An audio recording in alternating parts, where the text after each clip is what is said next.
Part 1. The question that changes everything. There is a question that sits at the very center of Warhammer 40,000, like a wound that never heals. It is a question that the setting itself seems almost afraid to answer. A question that the lore buries under centuries of ritual and doctrine and deliberate obfuscation. It is the kind of question that, once you have heard it properly stated, refuses to leave the quiet corners of your mind. What if the Emperor of Mankind does not come back as a savior? What if, when the Golden Throne finally stops working and the last breath of that ancient broken body is drawn in the dark beneath the Imperial Palace on Terra, the Emperor does not return as something good?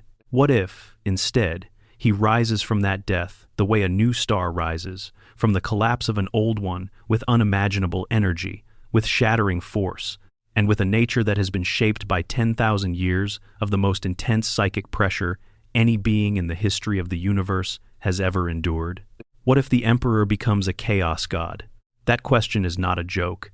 It is not fringe speculation or the ranting of some internet heretic who has spent too long reading obscure wiki pages at 3 a.m. It is a possibility woven directly into the architecture of the setting by the people who created it.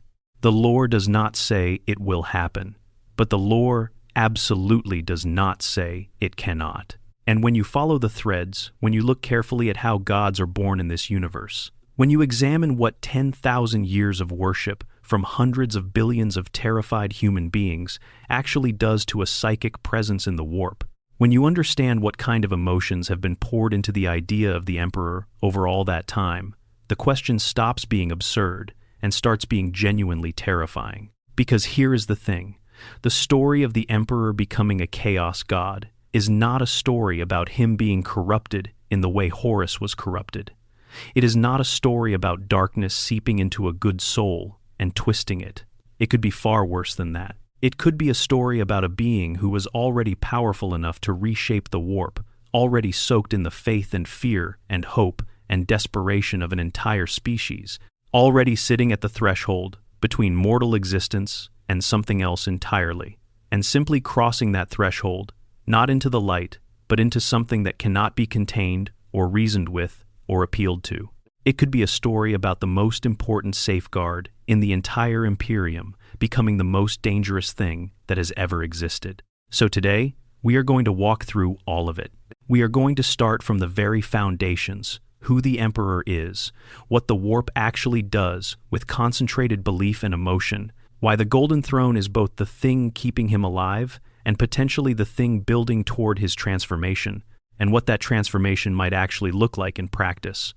We are going to talk about what kind of chaos god he might become and what his domains might be.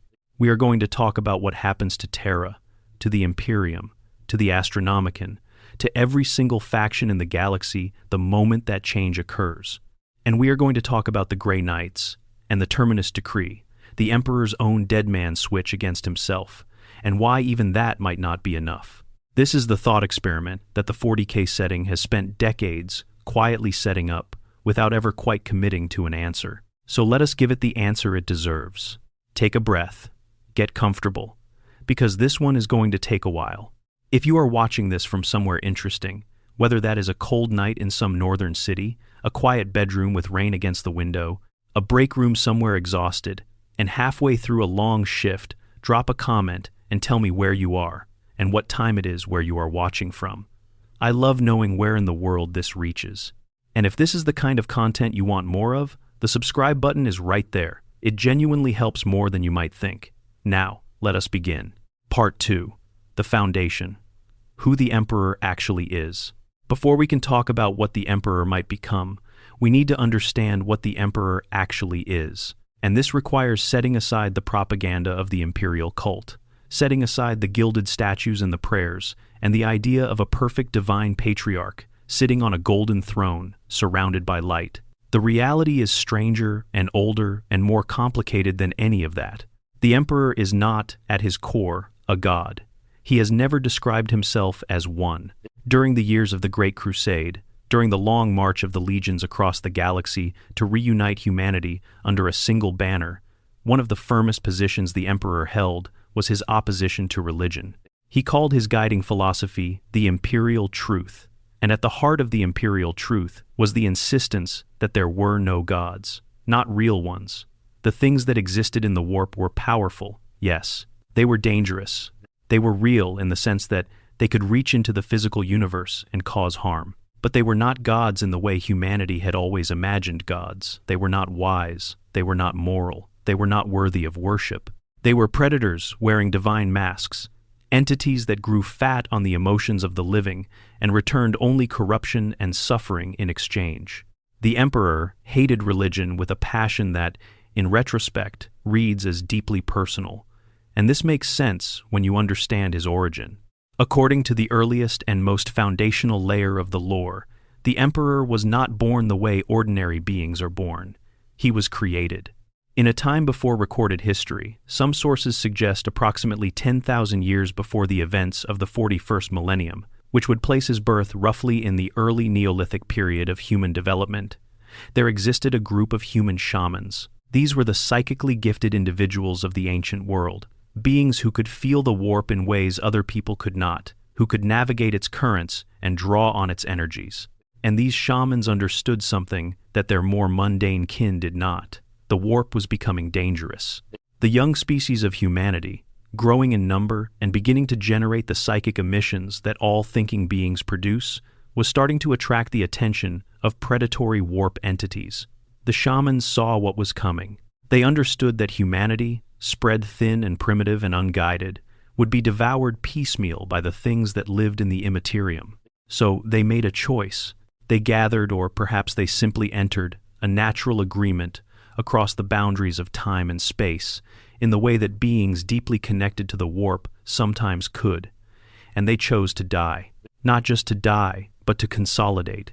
Each time one of these ancient shamans reached the end of their natural life, rather than allowing their soul to dissipate into the warp in the normal fashion, they directed their essence toward a single point. They were building something, a vessel, a focus, a being powerful enough to one day protect their species from what was coming. The Emperor was that being. Born in what we would recognize as ancient Anatolia, he emerged into the world already carrying the accumulated wisdom and power of thousands of lives, thousands of years of psychic knowledge compressed into a single consciousness. He was effectively immortal in the sense that his body continuously repaired itself.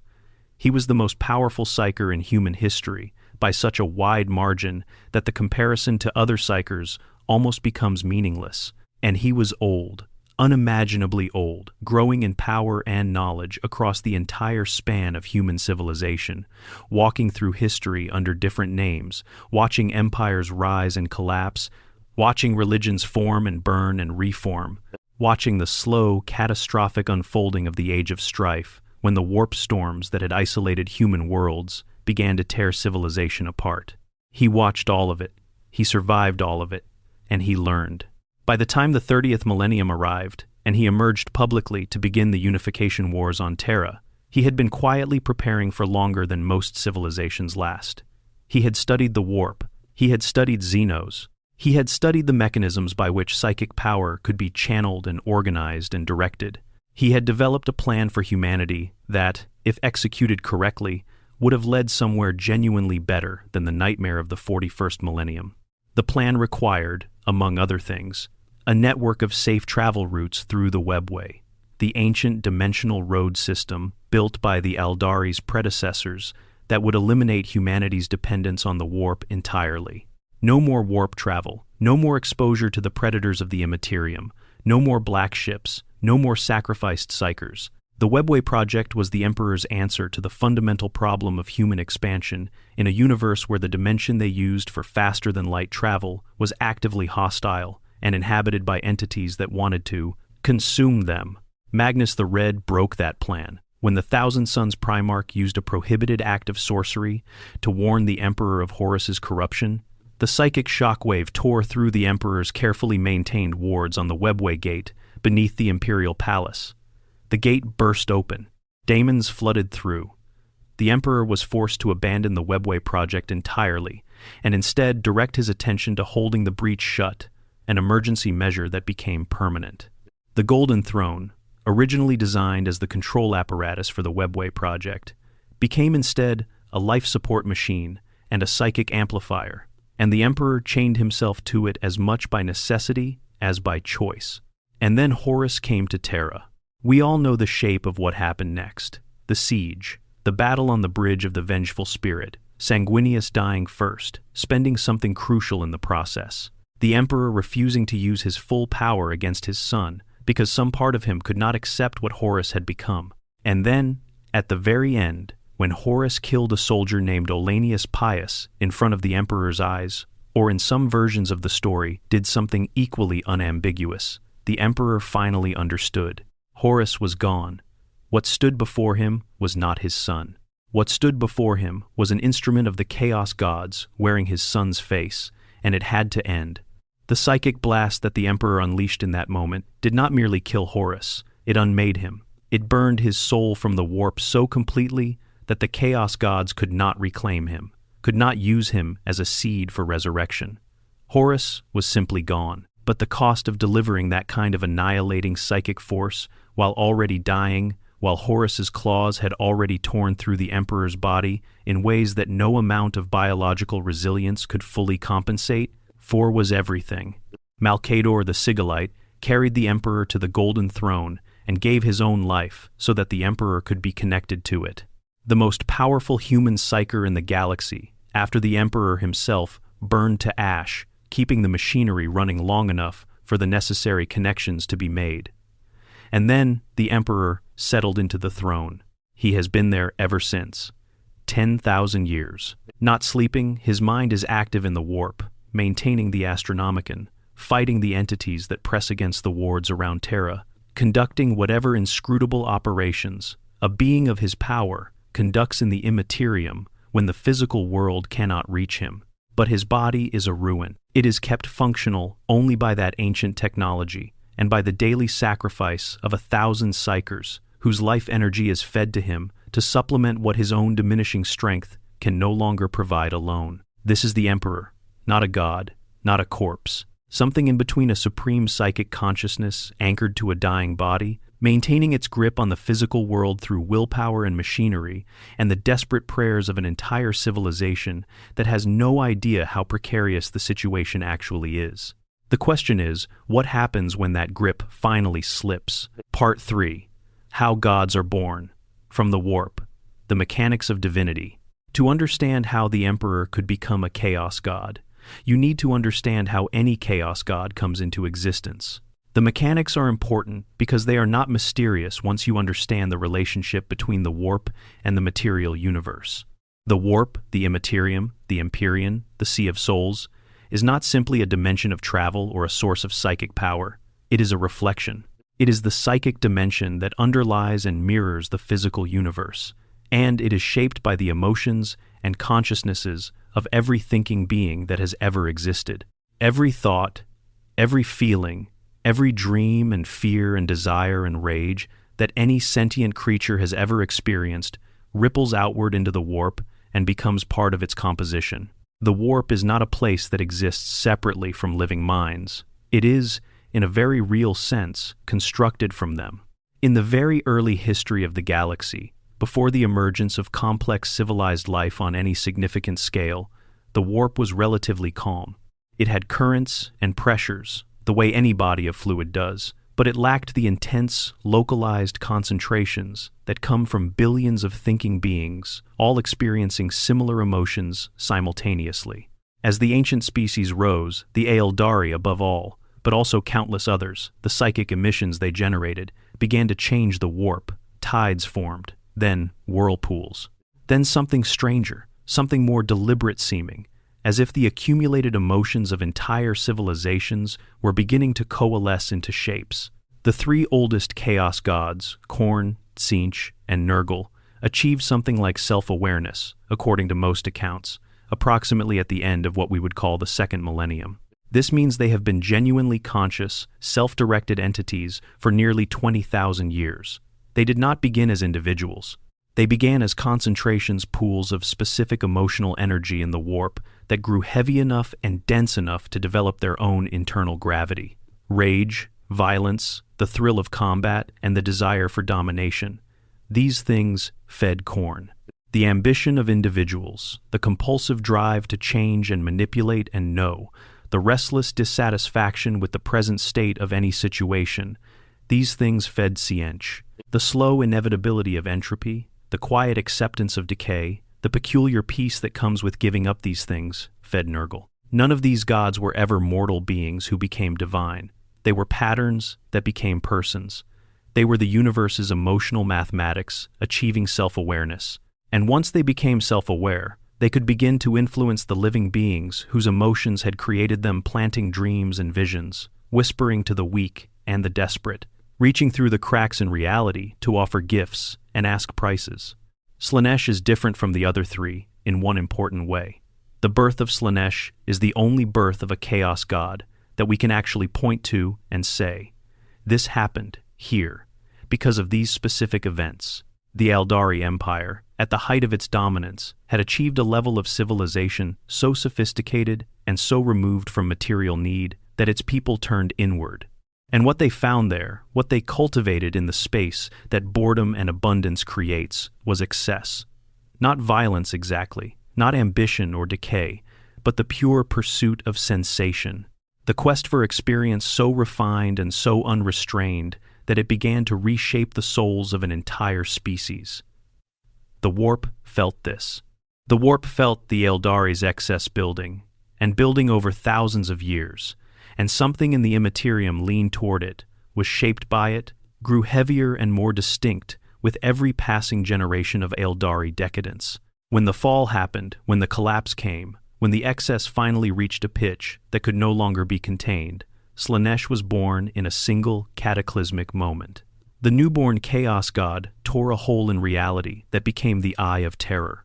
It devoured the souls of most of the Eldari species in an instant, consuming millennia of carefully accumulated psychic energy in a single act of divine appetite. It killed the Eldari gods, who had not managed to escape in time. It announced its arrival to the entire galaxy in a way that even species far removed from the Eldari could feel as a wrongness in the Warp. This is the template. This is how a Chaos God is born. A specific emotional register: violence, ambition, entropy. Excess accumulates in the Warp over time, fed by the living beings of the material universe, until it crosses some threshold of self-organized complexity and becomes sentient. Once sentient, it begins to actively manage its own growth, to cultivate the emotions that feed it, to send out tendrils into the material universe in search of more. Now, consider the Emperor. The Emperor is a being of extraordinary psychic power, who has been sitting in the Warp, his mind fully present and active in the Imperium, even while his body occupies the Golden Throne for 10,000 years. He is not a passive presence in the Warp. He is an active one, constantly projecting the Astronomicon, constantly fighting the entities that press against the wards around Terra, constantly engaged in whatever the vast psychic politics of the Imperium look like at the level he operates on. He is a presence in the Warp right now, a powerful one. And for those 10,000 years, every day, without pause, hundreds of billions of human beings across 1,000,000 worlds have been praying to him, not politely, not abstractly, with the full-throated, desperate faith of people who genuinely believe that without his protection, they will be devoured by something that eats souls. Imperial citizens do not pray the way someone might make a wish. They pray the way someone lost in a storm calls for rescue with everything they have, with genuine terror underneath every syllable, with the certainty that only his intervention stands between them and annihilation. That faith is psychic emission, all of it, every prayer, every candle lit in every shrine across 1,000,000 worlds, every supplication whispered by every dying soldier in every battle across 10,000 years. All of it ripples into the Warp. All of it finds the Emperor's presence there. All of it feeds something. The question is, what is it feeding exactly?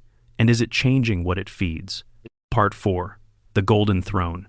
A prison, a machine, a crucible. The Golden Throne sits in the deepest part of the Imperial Palace on Terra, in a chamber so sacred and so restricted that even most of the Adeptus Custodes never enter it.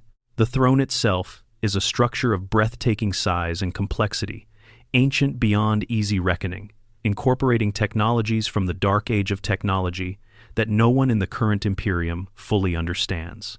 The tech priests who service it maintain its functions through ritual as much as through engineering, following procedures whose original theoretical basis has been lost and replaced with prayer. Most citizens of the Imperium know what the Golden Throne is supposed to be: a life support machine, the mechanism that keeps the Emperor's body from dying completely, the anchor that holds his consciousness to the physical universe. Without the throne, the Emperor would die, and his death would extinguish the Astronomicon. And without the Astronomicon, the Imperium would collapse within a generation, because faster-than-light travel through the warp would become impossibly dangerous without a fixed psychic reference point for navigators to lock onto. But the throne was not designed as a life support machine. That is not what it was built for. The Golden Throne was designed by the Emperor as the control apparatus for his Webway project. It was an amplifier, a device for enhancing a psyker's ability to reach into and interact with the Immaterium, originally intended to allow the Emperor to hold open and maintain a safe corridor through the Webway for human use. The life support functions were added later by the Mechanicum, in the desperate hours after the Siege of Terra, when it became clear that the Emperor was not going to survive his injuries and something had to be done. This matters enormously because it means that the throne was never optimized for what it is currently doing. It is being used for a purpose it was not designed for, by a civilization that does not fully understand it, and it is failing. The tech priests have known for a long time that the throne is deteriorating. The rate of decay in its systems is slow, measured in decades and centuries rather than years, but it is steady, and it is irreversible with current technology. At some point, it will stop working. When it stops working, the Emperor's body will fail completely. What happens to his mind, his psychic presence in the warp at that point, is the great unknown at the center of the setting. There is something else important about the Golden Throne that deserves careful attention. The throne amplifies psychic power. That was its original purpose, and nothing about its construction has changed, even though its role has. The Emperor's psychic presence in the warp is not simply his natural strength.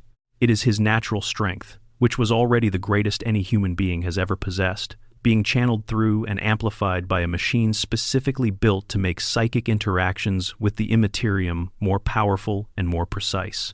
And it draws on the lives of 1,000 psychers a day. Those 1,000 psychers are brought to Terra on the Black Ships, the vessels of the Adeptus Astra Telepathica that roam the Imperium, collecting individuals with psychic sensitivity who are deemed either too dangerous to leave, unsupervised, or suitable candidates for service as soul-bound astropaths, the ones who do not survive the soul-binding process, and many who are simply deemed too weak or too unstable for that process are brought to the throne and consumed.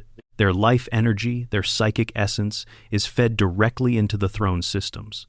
Some portion of that energy goes to maintaining the Emperor's body, some goes to powering the Astronomicon, and some, in a way that no one has clearly articulated but that the lore clearly implies, goes somewhere else.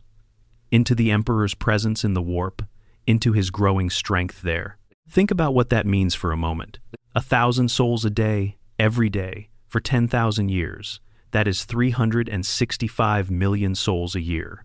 That is 3.65 trillion souls over the full span of the Emperor's internment. 3.65 trillion psychic consciousnesses absorbed, consumed, integrated into the Emperor's presence in the Immaterium. The Chaos Gods feed on emotional energy. The Emperor feeds on actual souls, not just their emotions, their entire psychic being. Whatever is happening to the Emperor's warp presence over these 10,000 years, it is not a slow decline. The Astronomicon is still burning. The wards around Terra are still holding. The Emperor is still fighting, still a significant power in the Immaterium, still capable of influencing events at enormous distances through miraculous interventions that his servants call the Emperor's will and his enemies call something more complicated. Something is being built. The question is what? The Golden Throne, then, is not simply a machine for keeping a dying man alive. It is a psychic reactor, continuously fed by the lives of thousands of human souls, channeling that energy into a presence in the warp that has been growing and changing for 10,000 years. It is, to use a word the 40K setting would recognize, a crucible. Something is in there, Something is being shaped, and the throne is both the container that keeps it from emerging before it is ready and the furnace that might be completing the process of its transformation. The fact that the throne is failing raises the obvious question. What happens when the container breaks? What does the crucible release? Part 5.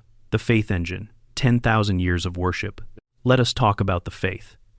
Because this might be the most important part of the entire equation, and it is the part that the setting's own internal experts disagree about most violently. When the Emperor was interred on the Golden Throne in the aftermath of the Horus Heresy, the Imperium that surrounded that event was in ruins. Half the legions were gone, fled into the Eye of Terror, or destroyed. The infrastructure of the Great Crusade had been devastated. Worlds across the galaxy were still burning from battles that had turned brother against brother. The sense of shock and loss and incomprehension was everywhere, in everything. And into that grief and fear, a religion poured itself. It did not pour suddenly, it had been building.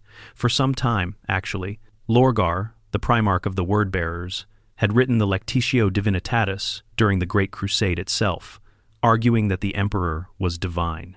The Emperor had hated this, had publicly humiliated Lorgar for it, had insisted that the imperial truth required the rejection of divine claims of any kind. But the impulse Lorgar was tapping into was real, and it was widespread, and the Emperor's insistence on atheism could not suppress it entirely. After the heresy, with the Emperor gone not dead, but unreachable, locked away in the depths of the palace, no longer speaking to his primarchs or walking among his people, the impulse broke free of all restraint. The ecclesiarchy formed. The imperial cult spread from world to world, filling the void that the emperor's physical presence had left. By the 32nd millennium, it was the state religion. By the 41st millennium, the idea that the emperor had ever described himself as anything other than divine had been effectively erased from public consciousness. The ordinary imperial citizen does not know that their god once loudly insisted he was not one. The scale of the faith that has been directed at the emperor over these 10,000 years is genuinely difficult to hold in the mind as a single coherent fact. The Imperium encompasses approximately 1 million inhabited worlds. The current population of the Imperium is difficult to state, precisely because census-taking across that kind of scale is not really possible, but estimates place it in the range of hundreds of billions to 1 trillion or more human beings. Every one of those human beings, to some degree, is touched by the imperial cult. Even on worlds where the ecclesiarchy's formal presence is relatively limited, the faith spreads through culture and tradition and the basic structure of imperial society. These people pray. They pray constantly. They pray in the morning and the evening, and in the desperate moments of combat and at the bedsides of the dying. They build shrines and cathedrals so large that they occupy entire continents. They make pilgrimages across the galaxy at enormous personal cost to come to Terra and kneel before the palace in which the Emperor sleeps.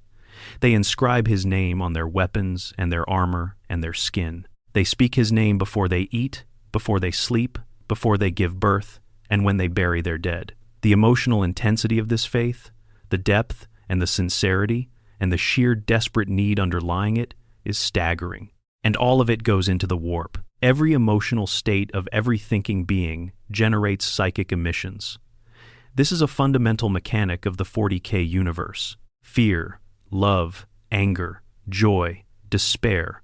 All of these are not merely internal states, but are simultaneously warp phenomena, ripples in the immaterium produced by the biological and psychic activity of living minds.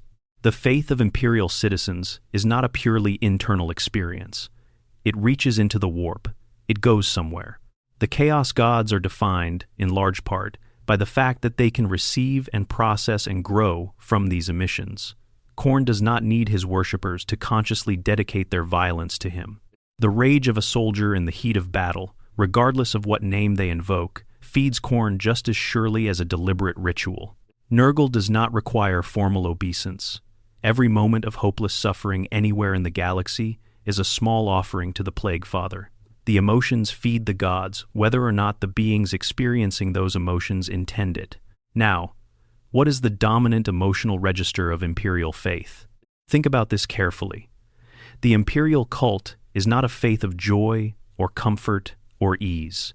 It is a faith forged in the conditions of the 41st millennium, which means it is a faith forged in unending war, in constant threat, in the ever-present possibility of heresy and mutation and demonic corruption. The citizens of the Imperium believe, in a very literal and practical way, that the universe wants to kill them and eat their souls, and that only the Emperor's protection stands between them and that fate.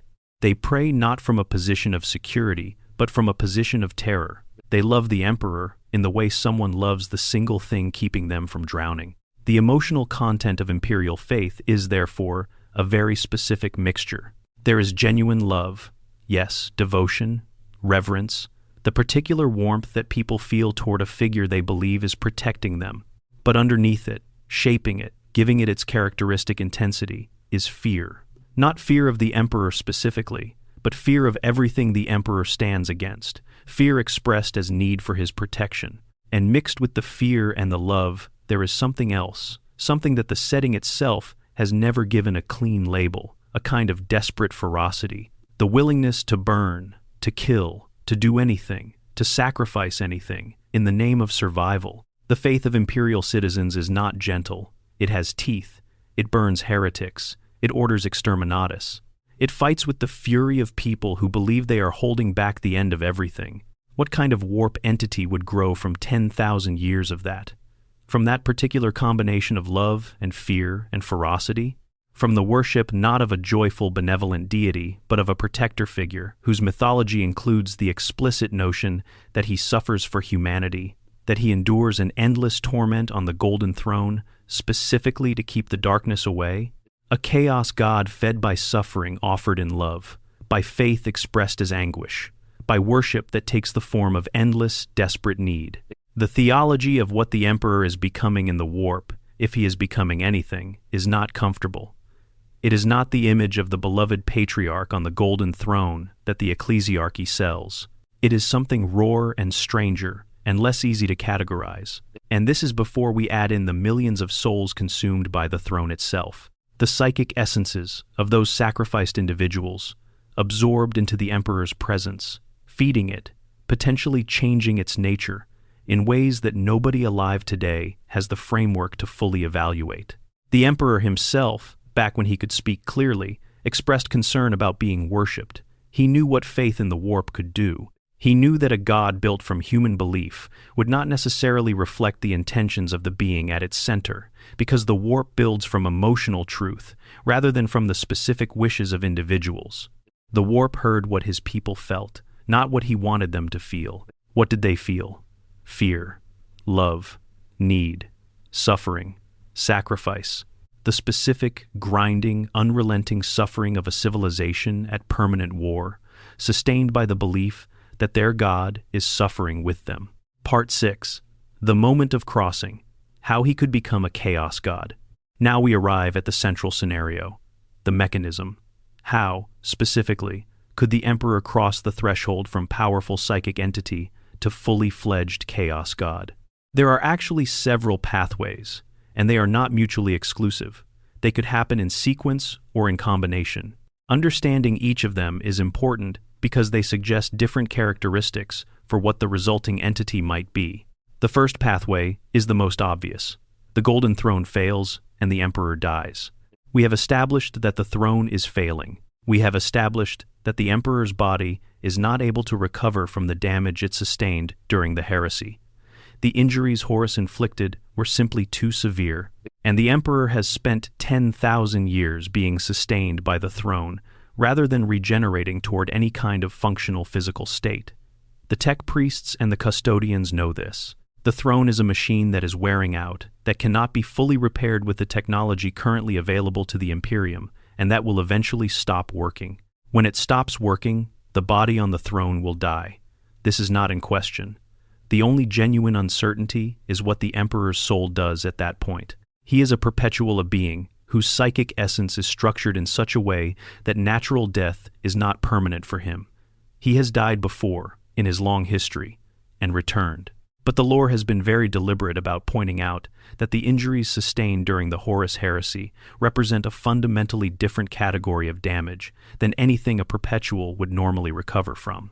Some sources suggest he might eventually come back even from this, given enough time. Others suggest that the damage to his body and the specific conditions of his current state mean that if the throne fails, he simply ends his soul with them, where it would face the immediate attention of the Chaos Gods, who have been waiting 10,000 years for exactly this moment. But here is where the scenario diverges from simple death, because the Emperor's soul is not ordinary. It is the soul of the single most powerful psyker in human history, a being assembled from thousands of other souls, who has spent 10,000 years absorbing additional souls at a rate of 1,000 a day, whose warp presence has been continuously amplified by the throne's machinery, and who has received the concentrated faith emissions of hundreds of billions of human beings for 10,000 uninterrupted years. When that soul is released, whether by death or by the throne's failure or by any other mechanism, it will not simply dissipate into the warp. It is too large and too organized for that. It has too much structure, too much internal coherence, too much accumulated psychic mass. It will do what large, coherent psychic entities always do in the warp. It will coalesce, it will pull together, and it will encounter the emotional matrix that has been building around it in the Imperium for 10,000 years. All that faith, all that suffering, all that desperate need, and that matrix will shape what it becomes. The second pathway is subtler, and in some ways more disturbing. It does not require the Emperor to die first. Consider the possibility that the transformation is already happening, that the 10,000 years of being on the throne, absorbing souls, receiving the faith emissions of an entire species, maintaining a constant and enormous presence in the Imperium, are gradually changing the nature of the Emperor's psychic presence in the warp, not corrupting it in the way that chaos corrupts individuals, not introducing something alien and hostile from the outside, but changing it from within, through the simple accumulation of all that emotional input. The warp, as we have established, is not passive. It reflects and responds to the emotions of the living. It shapes psychic presences according to the emotional currents that surround them. The Emperor is surrounded in the warp by the most intense and sustained concentration of faith emotion that the 40K universe has ever seen. How long can a presence maintain its original character when it is continuously immersed in that much psychic pressure? When the pressure is specifically the pressure of being perceived as a god, worshipped as a god, sustained by the kind of emotional energy that creates gods? There is a real argument to be made that the Emperor, after 10,000 years of this, is no longer quite what he was at the moment of his internment, that his warp presence has been subtly reshaped by the faith that surrounds it, the way a stone is reshaped by the water that flows around it. Not corrupted, not destroyed, but changed, accreted upon, wrapped in layers of collective human belief that have become, over millennia, genuinely inseparable from the original. The third pathway involves the Chaos Gods themselves, and is perhaps the most dangerous possibility, because the Chaos Gods have not been passive for 10,000 years while all of this has been happening. They want the Emperor's soul. They have wanted it since he was named the Anathema, the great enemy, in the eons before recorded history. They cannot touch him while he sits on the throne, because the wards and the machinery and his own psychic resistance make direct assault impossible, but they can wait. They can plan. And Tsiench, specifically, could have been manipulating the long arc of events toward an outcome that the Emperor himself did not foresee. What if the Chaos Gods could engineer the Emperor's transformation? What if, rather than trying to destroy him, which is proven impossible, they could work to ensure that when he finally crosses the threshold, he crosses it as a Chaos God rather than as something capable of opposing them? What if they have been, in their inscrutable and millennia-spanning way, nudging the faith of the Imperium, shaping the emotional content of imperial worship, ensuring that what feeds the Emperor in the warp is the specific kind of psychic energy that would produce a Chaos God rather than something else? Tzeentch is the god of change, of hidden plans within plans. This kind of scheme, this kind of patient, reality-spanning manipulation across 10,000 years is precisely the kind of thing that entity lives for. The fourth pathway is the one the Emperor himself feared enough to issue the Terminus Decree about, and that pathway is voluntary ascension. The possibility that at some point, faced with the failing throne and the collapsing wards and the encroaching darkness, the Emperor himself might choose to step across the threshold, might decide that the only way to protect humanity is to stop being a man at all, might accept the transformation into something else as the price of having enough power to actually win. The Terminus Decree tells the Grey Knights to stop him if he does this, to drag him back to the throne by whatever means necessary. The fact that he felt the need to create that failsafe tells us that he considered this possibility a real one, that he was not certain he would never make that choice, that he was afraid enough of what he might become to order his most faithful servants to prevent it, even if he ordered them to stand aside. Part 7. What kind of chaos god would he become? This is the question that makes everything else concrete, not whether it could happen, but what it would actually produce. What are the domains of a god-emperor ascended to the status of chaos god? What emotion feeds it? What does it offer its worshippers? What does it threaten? To answer this, we need to think carefully about the specific emotional content of imperial faith and about the emperor's nature as it would be understood by the warp after 10,000 years of internment. The most obvious answer, and in some ways the most superficially satisfying one, is that the emperor would become a god of hope, of protection, of order, something antithetical to the chaos gods by nature, a fifth power in the great game, representing the opposite principle to the ruinous powers. This is what the Star Child theory essentially proposes, in its most optimistic form, that the emperor's warp presence, shaped by the faith and love of humanity, would emerge as a god of order and light that could finally stand against chaos on equal terms. But this reading requires you to ignore the specific texture of imperial faith. It requires you to focus on what people say they feel about the emperor and ignore what they actually feel. And the warp cares about what you actually feel, not what you think you should feel or what you tell yourself you feel. Imperial faith, as we have established, is not gentle. It is not the warm and joyful devotion of a secure people to a beloved protector. It is the white-knuckled grip of a civilization at the very edge of its survival, holding on by faith because there is nothing else to hold on to. It is the faith of people who will burn fellow human beings alive for the crime of believing the wrong thing, because they are genuinely terrified that anything less than total conformity will doom them all. It is the faith of soldiers who go to their deaths, not with the peace of the truly faithful, but with the grim fury of people who have decided that if they are going to die anyway, they will die, killing. The dominant emotional register of imperial faith is not love. It is love inseparable from fear, and fear inseparable from ferocity, and ferocity inseparable from the particular brand of fanaticism that emerges when people genuinely believe they are living through a permanent apocalypse. So what kind of chaos god does that produce? A god of martyrdom, of sacrifice, of the specific spiritual state that says, I will suffer for what I believe, I will cause suffering in its name, and I will call this holy. A god whose worship is expressed not in celebration but in endurance, in the willingness to burn and be burned, in the conviction that suffering is not a cost but an offering, in the absolute certainty that no price is too high in the name of survival. This is not Khorne. Khorne is about violence for its own sake, about the red joy of combat, about the simplicity of strength overcoming weakness. The Emperor's domain would be more nuanced and therefore more insidious. It would not celebrate slaughter as a pure act. It would demand slaughter as a duty. It would not glorify the killer. It would demand the killer feel guilty and do it anyway, because the alternative is something worse. It would be the god of the terrible choice, of the thing that must be done, of the burden that cannot be put down. This is not Nurgle either, though there are resonances. Nurgle accepts suffering, yes. Nurgle asks his followers to find peace in decay and rot. But the Emperor's domain would not ask for acceptance. It would demand resistance. Not the peaceful resignation of Nurgle's garden, but the screaming defiance of a people who refuse to die, even when dying would be easier. It might have something of Tzeentch in it, the constant manipulation, the hidden plans, the sense that everything serves some greater design that mortals cannot comprehend. The Emperor was always a planner on scales his followers could not understand. But Tzeentch's fundamental character is change for its own sake, the joy of flux and rearrangement.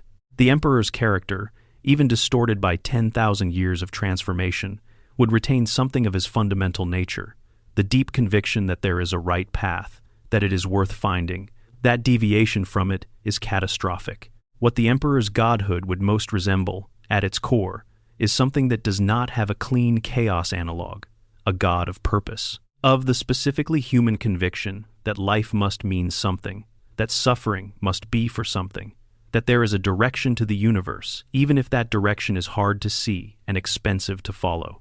This is the emotional core that the warp would have extracted from 10,000 years of imperial faith and built the god from.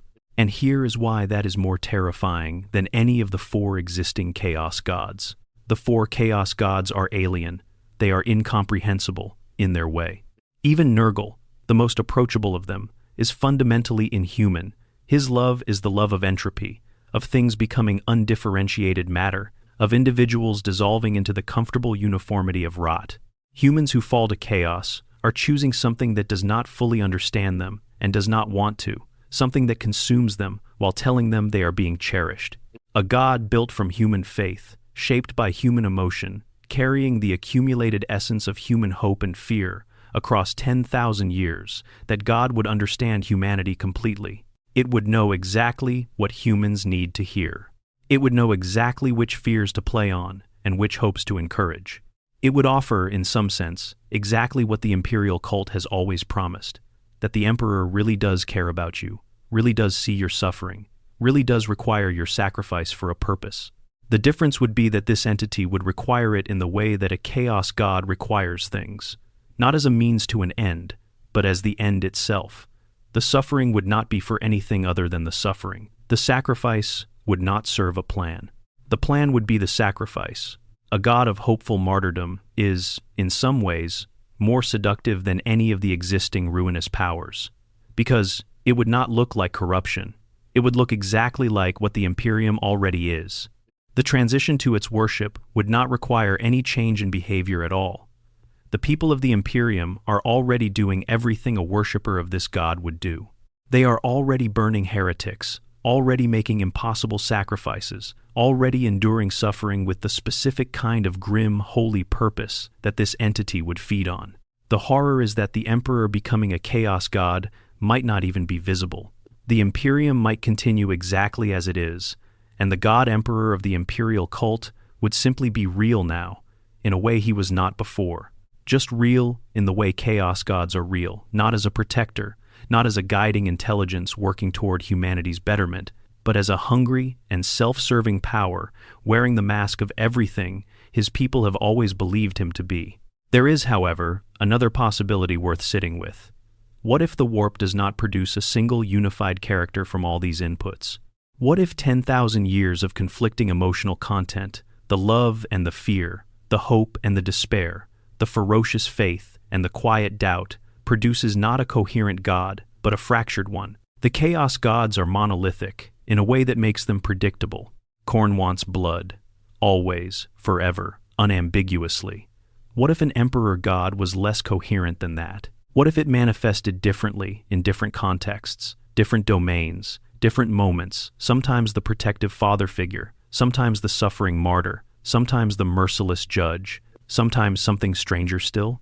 That incoherence might actually make it more dangerous than any of the 4, because you could never predict it. You could never read its intentions from its nature the way you can with the other chaos gods.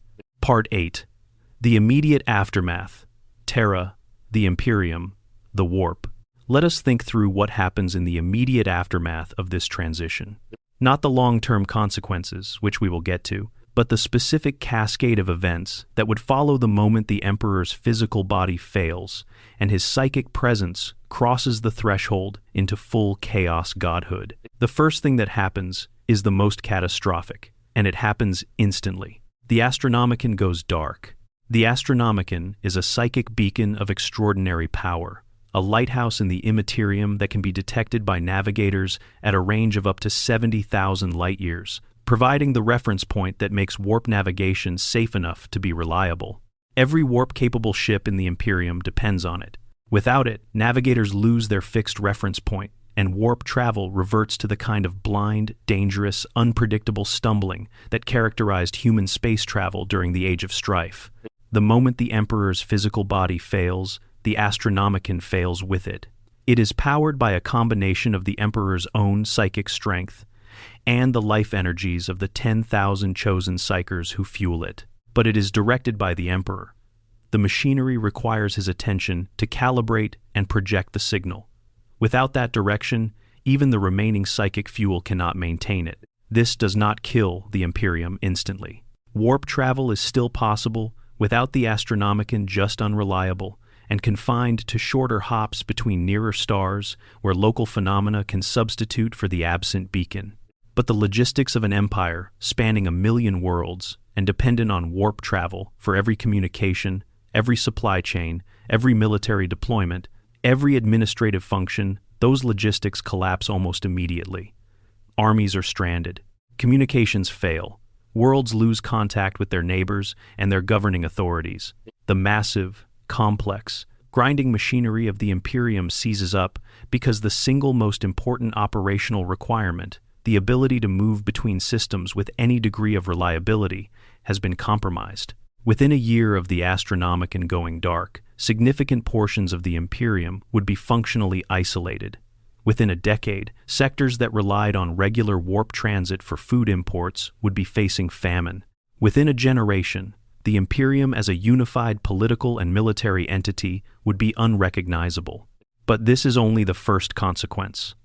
The second is even more immediate.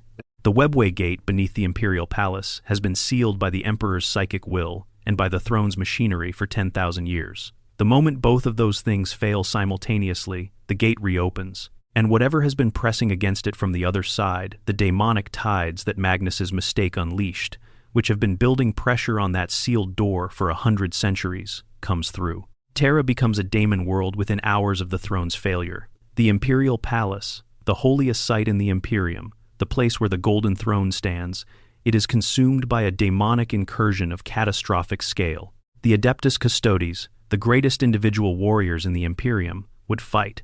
The Sisters of Silence would fight, their psychic nullity, providing some resistance to the warp entities flooding through the gate. But 10,000 years of pent-up daemonic pressure is more than even those forces can contain. The fall of Terra would be fast, and it would be visible across the warp in ways that would be felt across the galaxy. And then, in whatever time frame the process of ascension actually takes, whether hours or days or weeks, the new god arrives in the warp. The birth of a new chaos god is not a quiet event.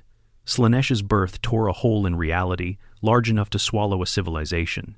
Even a lesser emergence, if the Emperor's ascension can be called lesser, which is debatable, would register across the immaterium with tremendous force. The other 4 chaos gods would feel it immediately. Every psychically sensitive being in the galaxy would feel something shift in the warp, some fundamental change in the texture of the immaterium, though most of them would not be able to interpret what they were feeling. The Sisters of Battle would feel it as a kind of divine confirmation, something they would interpret as the Emperor's presence becoming suddenly more real, more immediate. Many of them would take this as a sign of his return, would feel renewed faith at the moment of greatest catastrophe, not understanding that what they were feeling was the birth of something that would wear his face, but was no longer what he had been. The Chaos Space Marines in the Eye of Terror would feel it as a disturbance in the great game, an intrusion, a new player at the table they had not anticipated. Abaddon, in whatever forms his plans currently take, would know something had changed and would be trying to understand what. The Aeldari would feel it in a way that resonated with their own traumatic history. The birth of a new warp entity, powerful and hungry, was exactly what had destroyed their civilization. Their Farseers would see it coming, probably, or at least see its shadow, and would be desperately debating what to do. The Tyranids would not feel it at all. The hive mind does not register warp phenomena in the way other entities do. They would simply continue their approach toward the galaxy, patient and unstoppable, unaware that the psychic shadow that had been partially deflecting their advance was changing into something that might not deflect them at all. Part 9. The reaction of the 4. How Khorne, Nurgle, Tzientch, and Slaanesh respond. The birth of a 5th chaos god would upend the great game in ways that are difficult to fully calculate.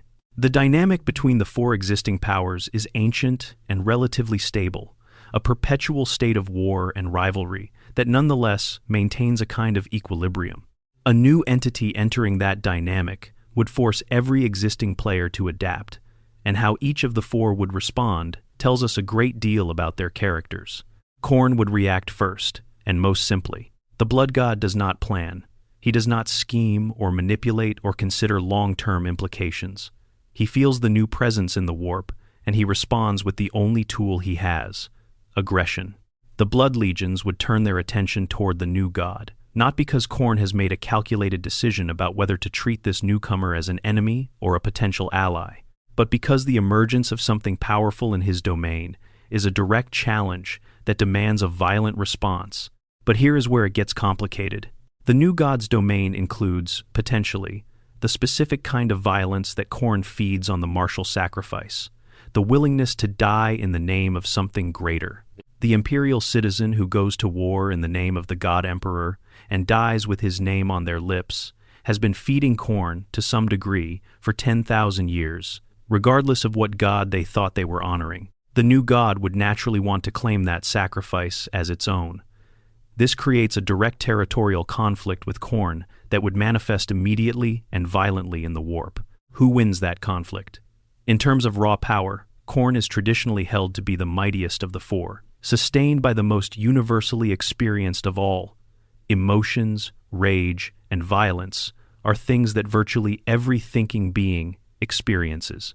But the new god would have something Khorne does not: the complete and specific loyalty of an entire species, numbering in the hundreds of billions. The faith of imperial citizens, redirected toward an entity that truly corresponds to what they believe in rather than toward a mortal man on a failing machine, would be an enormous well of power. The conflict would be genuinely uncertain, and that uncertainty would itself be destabilizing for the entire warp. Nurgle's response would be slower and more characteristic. The Plague Father is patient in ways that the other Chaos Gods are not. He would observe the newcomer with something approaching genuine curiosity. A new life has entered the garden, and new life is always interesting to Nurgle, even when it is the life of a god. His initial response would likely be something resembling caution. The new god feeds on suffering and sacrifice, which overlaps with Nurgle's own domain of despair and decay. But the specific character of that suffering, purposeful, defiant, refusing to be comforted, is quite different from what Nurgle offers his own followers, which is the peace of acceptance. These are not the same emotion, and they would not overlap cleanly. Nurgle might attempt to subvert the new god's followers, rather than fighting the god itself. Offering his characteristic gift, the removal of the suffering sting, the transformation of purposeful endurance into comfortable resignation to the populations that had previously given their suffering to the Emperor God. If he could peel away the emotional energy that powered the new god, he could weaken it without direct confrontation. This is the kind of subtle, patient corruption that Nurgle actually excels at. Tzeentch is the most interesting case, and potentially the most dangerous. Because if the ascension of the Emperor was something Tzeentch had been working toward across 10,000 years of manipulation, then the arrival of the new god in the warp is not a crisis for Tzeentch. It is the culmination of a plan. What would Tzeentch want from a god built from human faith, from the accumulated psychic weight of the Imperium's entire history? The Changer of Ways might have engineered this outcome, specifically because a fifth Chaos God creates instability in the Great Game, and instability is Tzeentch's preferred environment. A stable Great Game, four balanced powers, in eternal stalemate, is actually somewhat contrary to Tzeentch's interests, because equilibrium tends toward stagnation, and stagnation is the opposite of what the God of Change wants. A fifth power breaks the equilibrium. It creates new rivalries, new alliances, new configurations of power. It gives Tzeentch new variables to work with. Tzeentch might also be the one god that could attempt to actually communicate with the new entity. The Changer of Ways trades in information and manipulation, and a newly ascended god, still finding its identity in the warp, still learning what it is, would be vulnerable to the kind of subtle shaping that Tzeentch specializes in. If Tzeentch could influence what the new god believed itself to be, what domain it claimed, what followers it sought, what it wanted, then Tzeentch would effectively have a puppet among the gods themselves. This would be an achievement beyond anything the Great Game has seen in its history. Slaanesh would react with the most complex mixture of emotions, because the Emperor as Chaos God would represent something Slaanesh finds both threatening and enticing. Threatening because the new god's domain of purposeful suffering and sacrifice is anathema to everything. Slaanesh represents the Dark Prince, wants sensation pursued for its own sake, pleasure stripped of meaning or context. The specific kind of suffering that builds the new god is not the kind Slaanesh can feed on, because it is not suffering that has been given over to sensation. It is suffering that has been given over to something larger than the self, and that kind of selflessness is actually resistant to Slaanesh's corruption. Enticing, because the new god is immensely powerful, and Slaanesh is nothing if not drawn to power. The seduction of the powerful is a game Slaanesh has played across 10,000 years, with targets from primarchs to planetary governors to ordinary soldiers who thought they were immune. A god is a new and unprecedented target for that game. The great game itself would change in character. It would not end. It can never end, because the Chaos Gods are sustained by the emotions that create them, and those emotions are not going to stop as long as thinking beings exist. But it would shift from a 4-power dynamic to a 5-power dynamic, and all the old alliances and rivalries would have to be renegotiated. The Emperor God might find itself allied with none of the 4 and at war with all of them simultaneously, or it might make temporary arrangements that suited none of the parties, but were tactically necessary. The warp would become even more turbulent. The boundary between the immaterium and the material universe would become even more unstable. Reality itself would be under greater pressure than it has been since the fall of the Aeldari. And all of this while the Imperium is simultaneously collapsing because the Astronomicon is gone, and Terra has fallen to demons, and the institutions that maintain civilization across 1,000,000 worlds are without their anchor. Part 10. The Terminus Decree and the Grey Knights. The Emperor himself anticipated this, or at least he anticipated the possibility of it. Because before he was placed on the Golden Throne, he gave an order to the Grey Knights, the chapter he created in secret, composed entirely of psychers of extraordinary ability, trained specifically for the combat of daemons and the entities of the warp. He gave them a box, a simple wooden box, sealed and locked, accessible only to the Supreme Grand Master of the chapter. He told them to open it only if all hope was lost. That box is the Terminus Decree. The contents of the Terminus Decree were a mystery for a long time, hinted at in various sources, but never fully stated, allowing the lore community to speculate about what ultimate instruction the Emperor might have left for his most elite and most secret servants. Then, the Grey Knight's Codex revealed it. The Terminus Decree says this: the Emperor of mankind can never be allowed to leave the Golden Throne, not return to life, not reborn in another body, not ascended as a warp entity of any kind. If any of these things were to occur, the Grey Knights must return him to his terrible duty to the throne, to the role of maintainer and anchor, no matter what forces oppose them, no matter what the entity claims, no matter what form it takes or what it promises or what it threatens. Read that carefully. The Emperor himself, the being who built the Imperium, who defeated Horus, who understood the warp at a level that no human being before or since has approached, created a standing order that his most powerful servants must stop him from becoming something else. He did not leave instructions for his resurrection. He left instructions for his containment. This tells us several things with absolute clarity. First, the Emperor knew that his death, or the throne's failure, could result in his transformation into a warp entity. He knew it was a genuine possibility, not merely an abstract theoretical concern. Second, he considered that transformed state to be dangerous enough to warrant this instruction. He was not uncertain about whether a warp-ascended emperor would be a good thing. He was certain enough that it would be a terrible thing to create an order requiring his most faithful servants to prevent it even against his own wishes. Third, he did not trust himself. The Terminus Decree is, at its core, an acknowledgement that in some future state, whether ascending voluntarily or being transformed against his will, the entity that wore his face might not share his values, or might have values that had been so distorted by the process of transformation that even if they retained their original form, they would be expressed in catastrophic ways. He was afraid of what he might become, afraid enough to arm others against himself. This is a deeply human moment, hidden inside the mythology of a godlike being. The Emperor, For all his power and his long centuries of wisdom and his comprehensive understanding of the warp, did not know for certain what would happen to him. He had enough humility or enough self-knowledge to admit that his own ascension to godhood might be the worst thing that could happen to humanity, and he took precautions. The Grey Knights would face an impossible situation in this scenario. Their mandate is to defend humanity from demonic threats and warp corruption. But the Terminus Decree requires them to act against an entity that would, by its nature, be vastly more powerful than any daemon they have ever fought. A Chaos God is not a greater daemon. It is not even a particularly powerful Chaos God. It is a full sovereign entity of the Imperium, with all that entails. The Grey Knights are extraordinary warriors and extraordinary psychers, but there is a significant question about whether the Terminus Decree is even physically executable. How do you drag a Chaos God back to a machine on Terra when Terra itself may be in the process of becoming a daemon world? How do you impose your will on an entity whose presence in the warp is larger than anything any individual or any chapter of Space Marines can directly confront? The other Chaos Gods cannot be killed. They can be weakened, driven back, denied the emotional fuel they need to maintain their strength in a specific region. But they cannot be simply terminated or captured.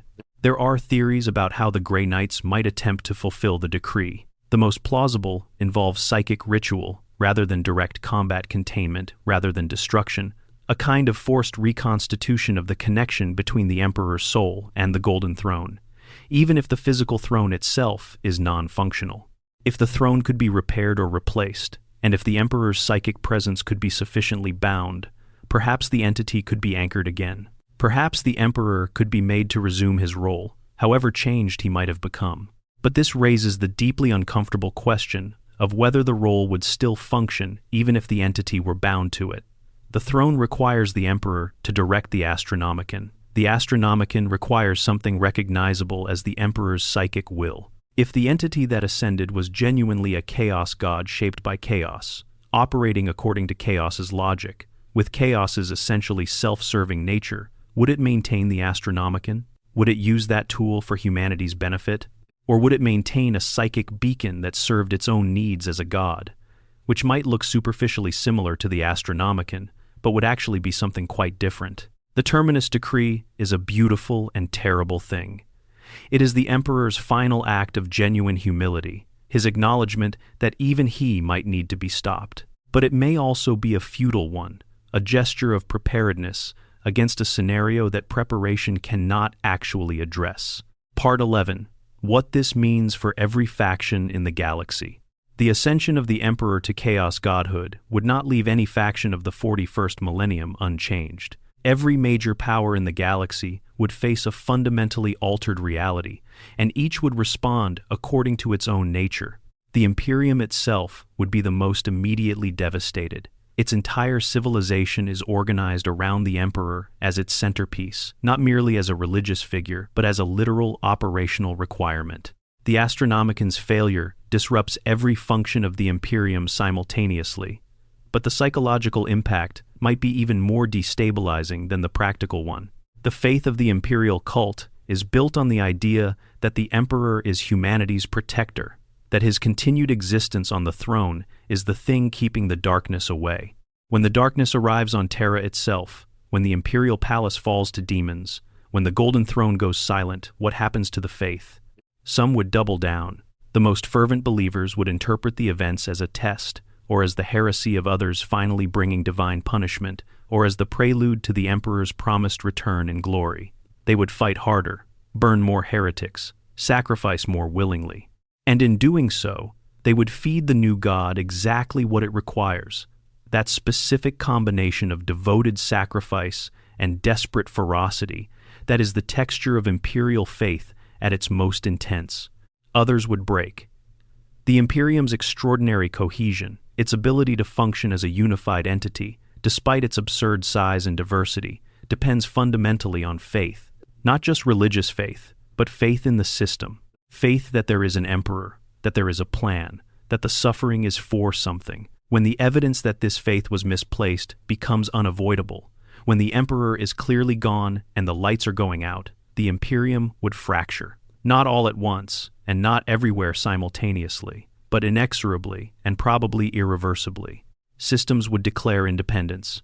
Military commanders would carve out their own domains. The machinery of centralized control would break down. Some of those splinter states might be viable. There are Primarchs who are capable of maintaining order on a smaller scale than the full Imperium. Robert Guillemot, who has already proven his administrative capability in the years since his resurrection, would be the most likely architect of whatever comes next, some reduced version of the Imperium, perhaps organized around Ultramar or some other stable core, holding on as best it can in a galaxy that just became significantly more dangerous. The Chaos Space Marines would experience something more complicated. Their entire identity is structured around opposing the Emperor. Their corruption was a rejection of his authority. Their ongoing war is fundamentally a war against what he represents. If he ascends as a Chaos God, he is no longer the enemy in the same way. He is a new player in the great game, and the traitor legions would have to decide how to relate to that. Some would see it as vindication. They always said the Emperor was just another power in the warp. Others would be genuinely unsettled, because a villain requires a hero to define itself against, and if the Emperor has become something more like them, the clear moral architecture of their rebellion dissolves. Abaddon, in particular, would face an existential crisis of identity. His entire purpose has been the destruction of the Corpse Emperor and the liberation of the traitor legions from their imprisonment in the Eye of Terror. If the Corpse Emperor has transformed into a Chaos God, what does Abaddon fight for now? He is too proud and too powerful to simply submit to a new god, even if that god was once the being he swore to destroy. But opposing a genuine Chaos God is a different proposition from opposing a dying man on a failing machine. Abaddon is extraordinarily capable, but he is not a god. The Space Marine chapters, the ones who remain loyal, would face a crisis of faith and purpose unlike anything in their history. Space Marines are made from the Emperor's gene seed. The Primarchs are his sons. The entire psychic and biological foundation of the Adeptus Astartes is rooted in the Emperor's body and mind. If that body is gone, and that mind has become something else, what happens to the gene seed? Does it still function? Does the psychic connection between the Space Marines and their gene father still provide the same benefits, the combat stimulants, the biological enhancements, the bond with the Legion's Primarch? Or does it change character in ways that might be terrifying? Some chapters, the ones with the deepest and most sincere faith in the Emperor, might find themselves drawn toward the new god instinctively, their psychic connection to the Emperor's changed nature, pulling them in a direction they cannot fully resist. Others, the ones with more pragmatic or philosophical relationships to the imperial cult, might maintain enough independence of mind to recognize what has happened and resist it. The resulting chaos within the Space Marines themselves, not chaos corruption exactly, but doctrinal and theological fragmentation, would severely diminish their combat effectiveness at precisely the moment when that effectiveness was most needed. The Aldari would respond to the new god with a very specific mixture of grief and recognition. They have been here before.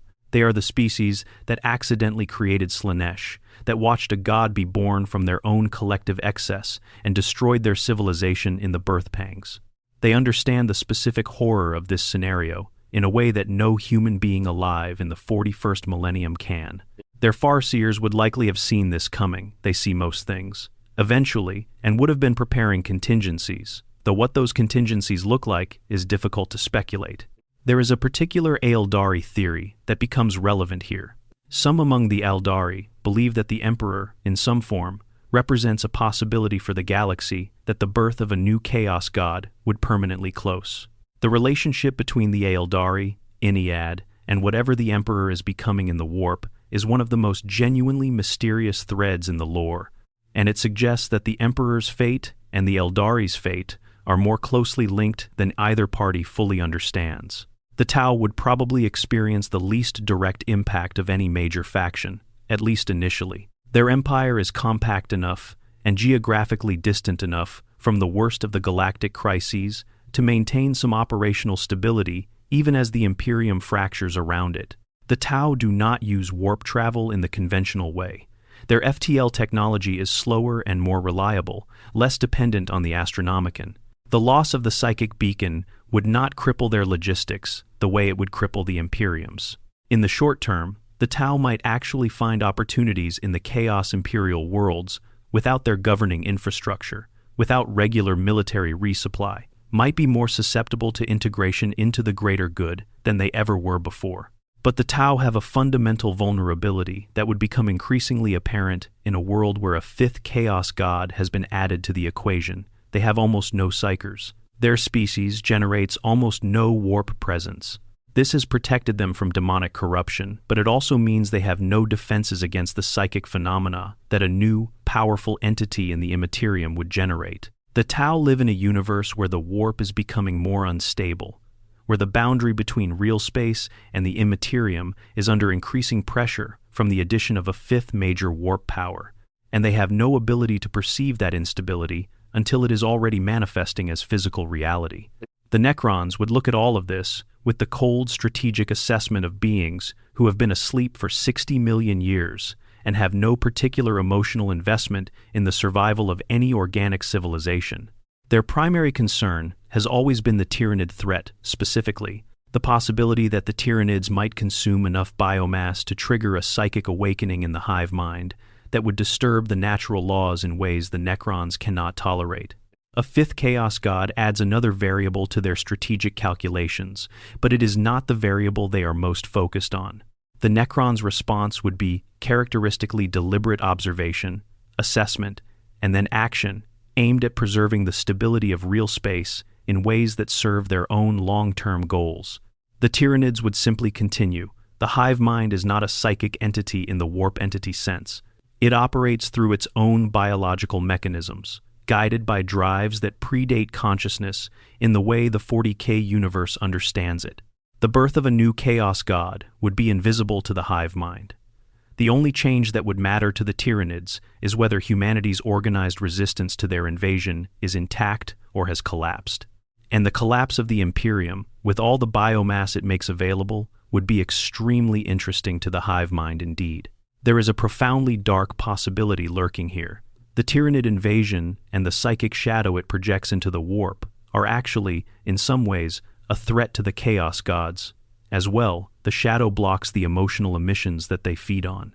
A new Chaos God, hungry for the specific psychic energy of human faith and sacrifice, might find the Tyranids as threatening to its survival as the original four do. This could produce a strange and horrifying alliance, a god born from human suffering, fighting to preserve humanity because humanity is what sustains it, not to protect people, not out of any affection or responsibility, simply because destroying what feeds you is counterproductive. The Emperor as Chaos God defending humanity from the Tyranids because humanity is its livestock. That is possibly the most 40K sentence I have ever written. Part 12. The Greater Horror. What it means for the idea of hope. Let us pull back from the specific factions and the specific mechanics for a moment and sit with the larger philosophical weight of this scenario. Because the real horror of the Emperor becoming a Chaos God is not the immediate catastrophe. It is not the fall of Terra, or the collapse of the Astronomicon, or the fragmentation of the Imperium. All of those things are terrible, but they are the kind of terrible that the 40K setting has seen before, in various forms. The real horror is what it means for hope. The Emperor represents, in the imagination of the setting, and the imagination of everyone who engages with it, the possibility that things could have been different, that there was a plan, that if a few things had gone otherwise, if Lorgar had never written the Lectitio Divinitatis, if Magnus had trusted his father enough to confront him in person rather than risk a sorceress warning, if the Chaos Gods had not scattered the Primarchs, then the future the Emperor planned might have come to pass. A humanity that moved through the webway rather than the warp. A civilization that had broken the Chaos Gods' hold on the collective psyche of the species. Something genuinely better than the nightmare of the 41st millennium. The Emperor, dying on his throne but still present, still fighting in the Imperium, still maintaining the Astronomicon he is hope. Not the comfortable kind of hope that says everything will be fine. The specific, grim, costly kind of hope that says it is worth continuing. The suffering has a point. The endurance is for something. If the Emperor becomes a Chaos God, that hope is not merely extinguished, it is inverted. The possibility that things could have been better is transformed into the certainty that things were never going to be better that the entire arc of history was leading not to humanity's salvation, but to the birth of another predator. That the faith of 1 trillion human beings, sustained across 10,000 years, was not being held for a purpose, but was being consumed to feed something that would never return what it took. This is the specific philosophical horror that the 40K setting has always circled around without fully committing to. That the grimdark universe might be grimdark all the way down. That there is no plan, no purpose, no hidden mechanism moving toward improvement. That the light at the center of the Imperium is not a lantern held by a sleeping guardian, but the glow of something that would devour you if it could reach you. The Emperor becoming a chaos god is not just the Imperium losing its god. It is the universe itself, confirming that the kind of hope the Imperium has been running on was always a category error. That you cannot hold back the warp with faith, because faith itself is a warp phenomenon, and the warp always extracts its price. That every prayer offered in desperation by every desperate human being was not reaching something benevolent, but was building something that would one day look exactly like benevolence, while being its precise opposite. The most painful version of this scenario is not the one where everything collapses immediately. It is the one where most people cannot tell the difference, where the new God answers prayers not out of compassion, but because answered prayers generate more faith, more psychic energy, more food. Where miracles still happen not because a God cares about humanity, but because demonstrating miraculous power keeps the faith alive, and the faith keeps the God fed. Where the imperial cult continues, perhaps even flourishes, because the entity it worships now truly corresponds to its prayers, in a way that the original emperor, a man with a plan, not a god with an appetite, never quite did. The imperial citizen on a distant world would pray to the emperor, feel their prayer acknowledged, and be satisfied. They would have no way to know that the acknowledgement was the response of something that regarded them as sustenance rather than as someone worth caring about. They would have no way to know that the comfort they felt was the comfort of being chosen as livestock rather than the comfort of being loved. And the Grey Knights, if any survived, if any were able to read the Terminus Decree and understand what had happened, would face a choice that the decree itself does not resolve. The decree says to return the Emperor to his terrible duty, but the Golden Throne is destroyed. Terra has fallen. The duty he was meant to perform, maintaining the Astronomicon, holding the Webway Gate shut, fighting chaos in the Immaterium, can no longer be performed in the way it was before. What does returning the Emperor to his duty even mean in those circumstances? You cannot chain a chaos god to a machine that no longer exists. You cannot make a being that feeds on suffering perform the function of reducing suffering. You cannot restore something that has crossed the threshold of transformation back to what it was before. The decree is the Emperor's last gesture of genuine self-awareness, but it may also be a gesture he knew, in some quiet part of himself, could never actually be fulfilled. Part 13. The Closing of the Long Night. There is one more thing to say, and it concerns not the scenario itself, but the reason the scenario matters. Why does it resonate so deeply with the people who engage with this setting? Why does this particular thought experiment, the Emperor becoming what he fought against, feel so true to what 40K actually is, at its core? The Warhammer 40,000 setting is, among other things, a meditation on the relationship between power and purpose, on what happens to ideals when they are pursued at enormous cost, when the distance between intention and outcome stretches across centuries of suffering and compromise. The Emperor had genuine intentions, plans for humanity that were, by the standards of the setting, genuinely better than what came to pass. He was not cynical, he was not indifferent. He cared, in his strange and sometimes catastrophically misguided way, about the species he had spent 40,000 years preparing to protect. And yet, the outcome of his greatest efforts is the nightmare of the 41st millennium, not despite his power, not despite his intelligence, not despite his millennia of planning, but in some ways because of all of those things. Because the scale of his ambition required the kind of power that, exercised imperfectly, destroys the things it was meant to protect. Because the plan was so vast and so complex that the failure of any single element cascaded into catastrophe. Because even the greatest mind in human history cannot fully predict the reactions of other great minds, cannot fully account for the specific ways that people who are hurt tend to hurt back. The Emperor becoming a chaos god is the setting's darkest possible extrapolation of that pattern. Not a betrayal from outside, not corruption seeping in, but the logical conclusion of what the Emperor already was, a being of immense power, shaped by the emotions of an entire species, maintaining his grip on a role that the universe never fully wanted him to play, gradually becoming something that the role itself was generating. He tried to keep his humanity. He tried to be a man rather than a god. But humanity was exactly what the warp wanted to take from him. The warp does not care about intentions. It cares about what you are and what emotions are directed at you, and what those emotions, accumulated over millennia, demand that you become. There is a reading of this scenario that is, in its own dark way, almost compassionate. The Emperor, at some level, knew what he was becoming. The Terminus Decree is the evidence of that knowledge. He made the decree not from certainty about what would happen, but from honesty about the possibility. He looked at himself at the vast and increasingly alien thing his presence in the warp was becoming, and he was honest about what he saw. He did not reassure himself that it would be fine. He did not trust in his own goodness to protect him from transformation. He took precautions, however inadequate those precautions might ultimately be. That honesty is, maybe, the last genuinely human thing about him. The last echo of the man who was once born in ancient Anatolia and walked through the millennia, watching empires rise and fall, trying to understand what his species needed to survive. He was wrong about so many things. He made so many mistakes. But at the end, at the very edge of the threshold, he told the truth about himself. In the grim darkness of the far future, there is only war. But somewhere in the mathematics of that darkness, there is also that. The Emperor's final honesty. His last acknowledgement that he was not, in the end, exempt from what everything else in his universe eventually became. Whether that honesty is enough to change anything is the question the setting has never answered. Maybe it was never supposed to.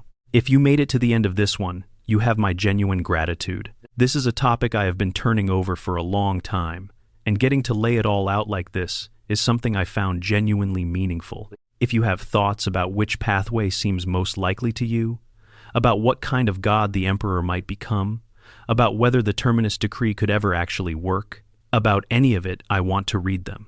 The comment section is one of the best parts of these videos, and the conversations that happen there are always more interesting than I expect. If you are not subscribed and this kind of content is what you are looking for, please do consider hitting that button. It means a great deal, and it is the thing that allows more of this to exist. Take care of yourselves, sleep well, and whatever you believe in, whatever you hold on to in the quiet moments at the end of a long day, hold on to it a little tighter. In the grim darkness of the far future, after all, it is the holding on that matters most. End of script. Expanded sections. Additional content. Part 2. Extended the Emperor's long walk through history. There is something worth dwelling on that most 40K content skips past in its eagerness to get to the more dramatic periods. The Emperor did not spend the millennia between his birth and the Unification Wars in hiding. He was active. He walked among humanity as many different individuals across the full sweep of civilized history, operating under different names and different faces, influencing events in ways that are never fully cataloged, but are constantly hinted at in the background material of the setting. Think about what that actually means as an experience. To be born with the accumulated knowledge and wisdom of thousands of ancient shamans, to be effectively immortal and effectively alone in your nature, to watch the entire arc of human civilization from the inside, to know that everything you see is temporary, that every empire you witness rising will also fall, that every relationship you form is ultimately temporary, because you will outlast everyone you meet by centuries. The psychological weight of that existence is genuinely staggering. The Emperor had no peers. He had no one to talk to who could fully comprehend what he was, or what he was doing, or why the long view he was taking made sense.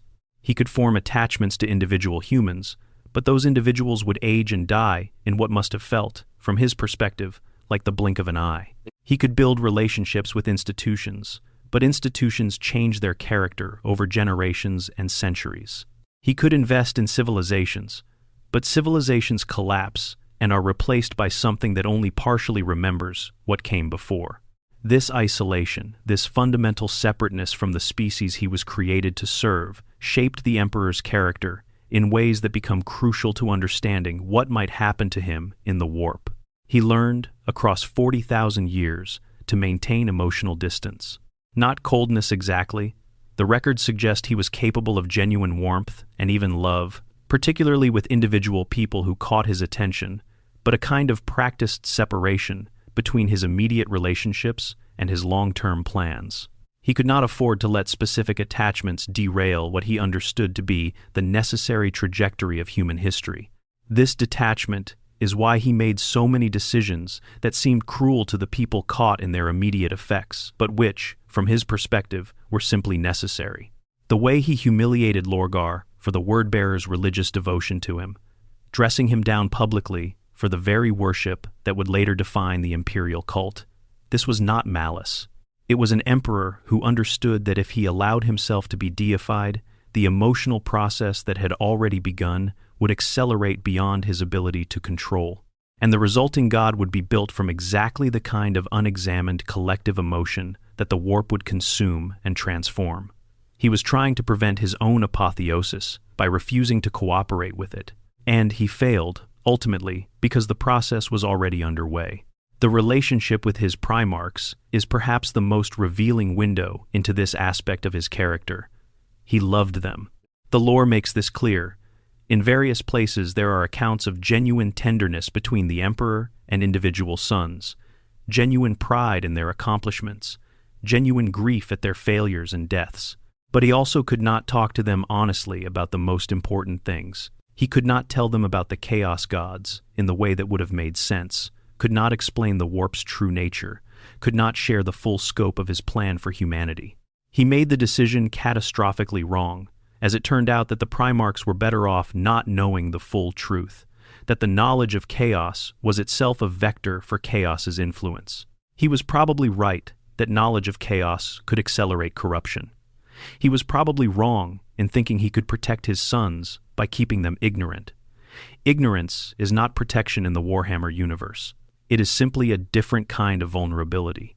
And several of his sons turned to chaos, not because they understood what chaos was and chose it knowingly, but because they were led there by grief and anger and feeling unloved by a father who could not bring himself to be fully honest with the people he cared about most. All of this, the isolation, the detachment, the painful calculations, the distance between intention and outcome, is part of what went into the Imperium with him when he was placed on the Golden Throne. His warp presence is not simply the psychic power of an exceptional psyker. It is the psychic weight of a consciousness shaped by 40,000 years of being effectively alone in a universe that needed him to be something he was not sure he knew how to be. And the warp felt that too. Whatever was building in the Imperium around the Emperor's presence was not only built from the faith of his worshippers, it was also built from him, from what he was, from what he felt, from the particular grief and determination and loneliness of the most powerful being in human history, maintaining his vigil on the throne because he could not figure out how to do anything else. Part 3. Extended the weight of 10,000. Psyker souls, a day. We spoke about the mathematics of the soul sacrifice, the 3.65 trillion souls consumed over 10,000 years. But that number is so large, it becomes abstract. Let us try to make it concrete. A psyker who is fed to the Golden Throne is not simply a bag of psychic energy that is broken open and poured into a receptacle. They are a person. They have memories, personality, the specific texture of their individual consciousness that makes them a distinct being. When their life energy is consumed by the throne and channeled into the Emperor's presence in the warp, it is not clear that those individual qualities simply dissolve and disappear. The warp does not treat consciousness as a resource to be used up cleanly. It treats consciousness as something that persists, that leaves marks, that accumulates. The Chaos Gods are formed from the aggregated emotions of countless beings, but they also develop individual character. Nurgle has his specific personality, his warmth, his obsessive cataloging of plagues, his strange love for his followers. These character traits are not arbitrary. They are the residue of the specific emotional patterns that went into forming each god. The particular ways that billions of minds, expressing similar emotions, nonetheless contributed different individual textures to the overall whole. The Emperor's warp presence absorbs 1,000 individual consciousnesses every day. Not their emotions only, but potentially their entire psychic being. After 10,000 years, this means that whatever the Emperor's presence in the Imperium has become, it contains within it the traces of trillions of individual human experiences, trillions of different lives, different memories, different ways of experiencing and understanding the world. The thing that was Ulrich Wehner on his throne in the deep halls of a Space Marine fortress monastery, and the thing that was a young woman on a distant agri-world who happened to be a strong enough psyker to be collected by the Black, ships both of these people, in some form, exist within the Emperor's warp presence. This is an astonishing fact that the setting rarely pauses to dwell on. The Emperor in the warp is not just the Emperor. He is everyone who has ever fed the throne. He is a composite being of almost incomprehensible complexity, a consciousness built from thousands of individual threads woven together over 10,000 years. And if he becomes a chaos god, then that chaos god is not simply the Emperor transformed. It is a god that contains the traces of trillions of individual human beings, their joys and sufferings and hopes and terrors, all compressed into the substance of a divine entity.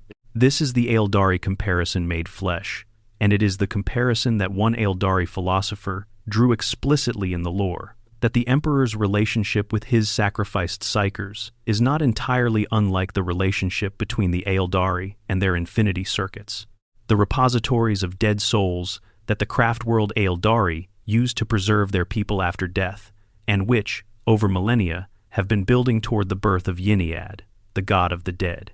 Yniad would be a god built from Eldari souls, a god that, in some meaningful sense, contained and expressed the accumulated experience of an entire people. The Emperor's ascension, if it happened, would be something similar but more complex. A god built from the Emperor's own consciousness and from trillions of human souls consumed over 10,000 years, and from the faith and fear and hope of hundreds of billions of living human beings directing their psychic emissions toward him across the same period.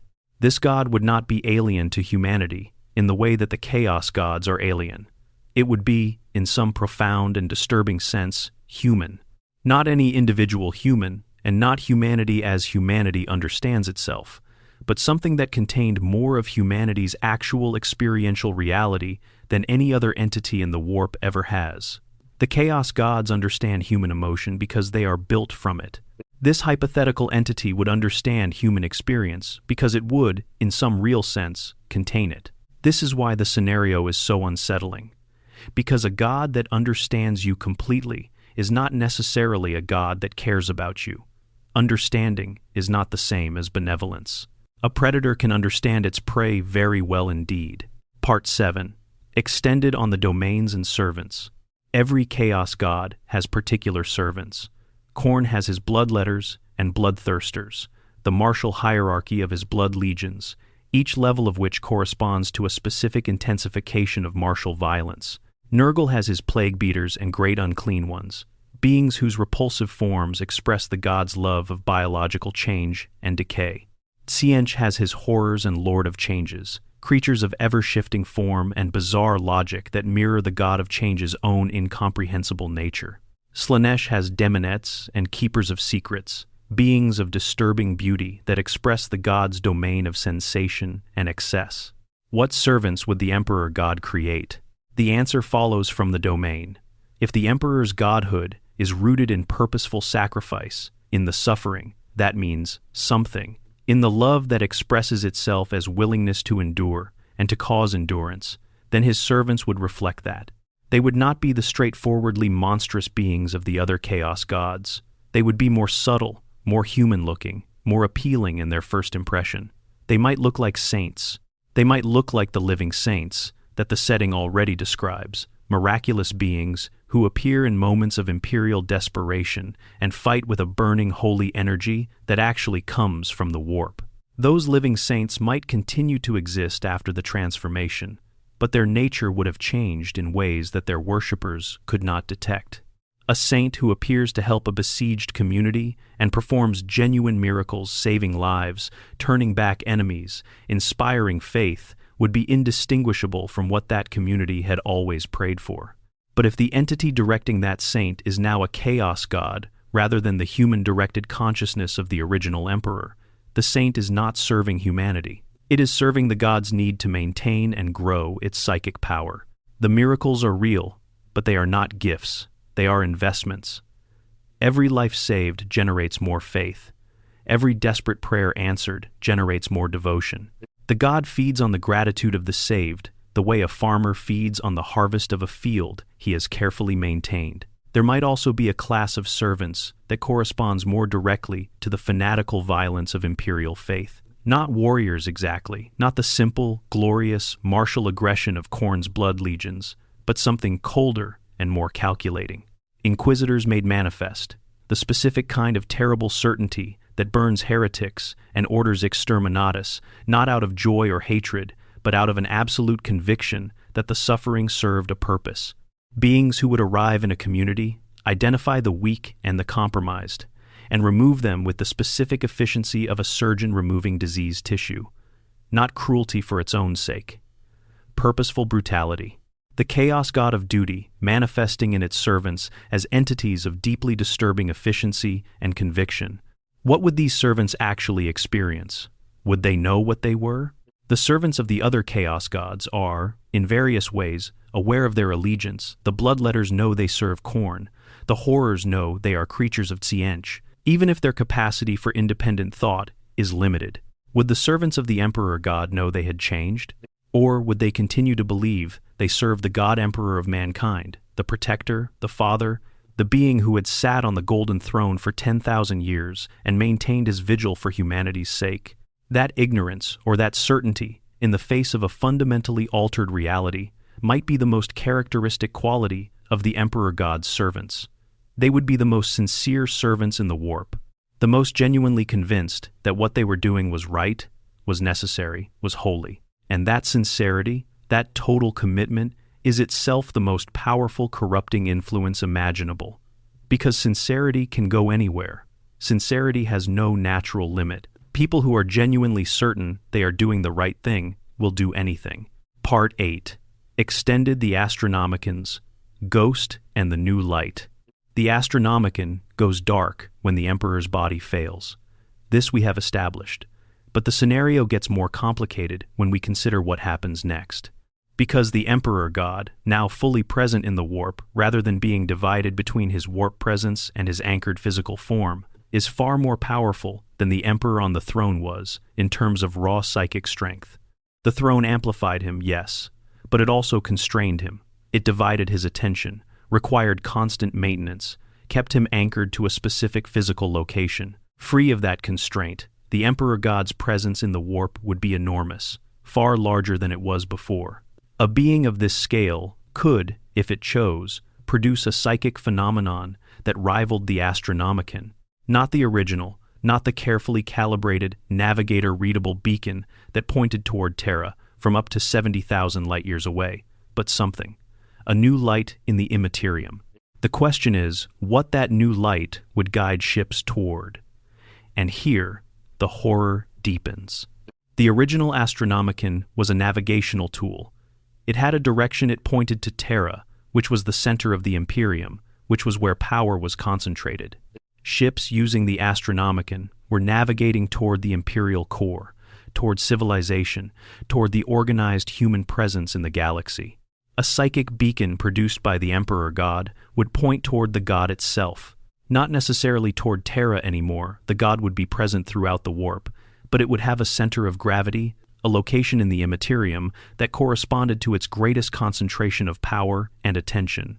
Ships following this beacon would be following the god's own attention. They would be drawn to where the god was focusing, and the god would focus on what it needed, on the places where its faithful were most desperate, most fervent, generating the most intense psychic emissions. Ships following the new beacon would be guided to crisis points, to sieges and disasters, to the places where the most suffering was happening. This looks, superficially, like a rescue response, like the Emperor sending help to those who need it most. It would be interpreted that way by the people experiencing it. The Emperor guided us here. But the god would not be sending ships to help. It would be aggregating its resources in the places where its food source was most concentrated. It would be drawing military power to the places of greatest suffering, not to end the suffering, but to sustain and intensify it, to keep the emotional fire burning at the pitch the god required. 1 billion desperate people praying in a besieged city generate more psychic energy than 1 billion comfortable people going about ordinary lives. The God Emperor's new beacon would ensure that the Imperium's military power was constantly directed toward the most desperate situations, because desperate situations fed the god. Peace and stability, however much the original Emperor desired them, would be counterproductive to the new god's needs. The new god would prefer the Imperium at permanent war, permanently besieged, permanently on the edge of annihilation, because that is where the faith burns hottest and the psychic food is richest. The Imperium of the 41st millennium is already a civilization in permanent crisis. It has been that way for 10,000 years. And the Emperor God, if this analysis is correct, would have every motivation to keep it that way. To guide it toward survival just barely, always just barely, never allowing it to actually collapse into darkness, but never allowing it to actually solve its problems and find peace. This is the most elegantly terrible version of this scenario.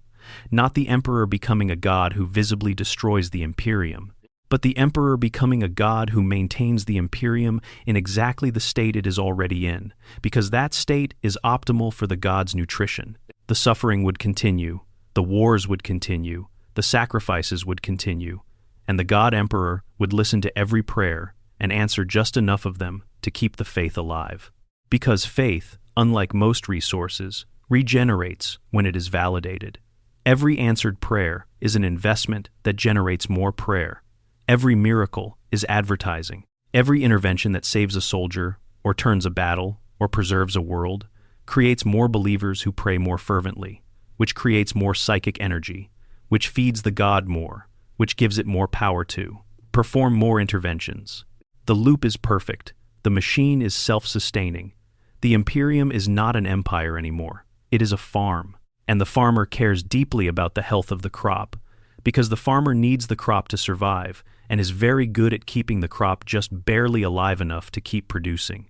Part 10. Extended why the decree was written and what it really means. There is a detail buried in the circumstances around the Terminus decree that deserves more attention than it typically receives. The decree was given to the Grey Knights, which tells us a great deal about the Emperor's state of mind when he issued it. The Grey Knights are a secret chapter. They are among the most capable warriors in the Imperium psychers of extraordinary strength, trained specifically for combat against the entities of the Immaterium. But they are also, and perhaps more importantly, a chapter whose existence the Imperium at large does not officially acknowledge. Their role is not celebrated in the propaganda of the Imperial cult. Their duty is not the kind of glory that other Space Marine chapters pursue. They operate in the darkness, doing what needs to be done, accepting that their service will not be recognized.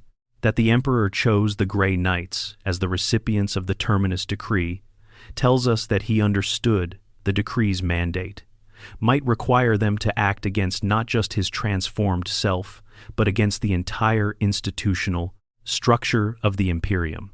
Because the Imperium's institutions, the ecclesiarchy, the Inquisition, the military leadership, would almost certainly not be on the side of the Grey Knights in this scenario. Those institutions would be the most enthusiastic supporters of the Emperor God, the ones who would interpret his ascension as the fulfillment of everything they believed in, who would defend him against any attempt to interfere.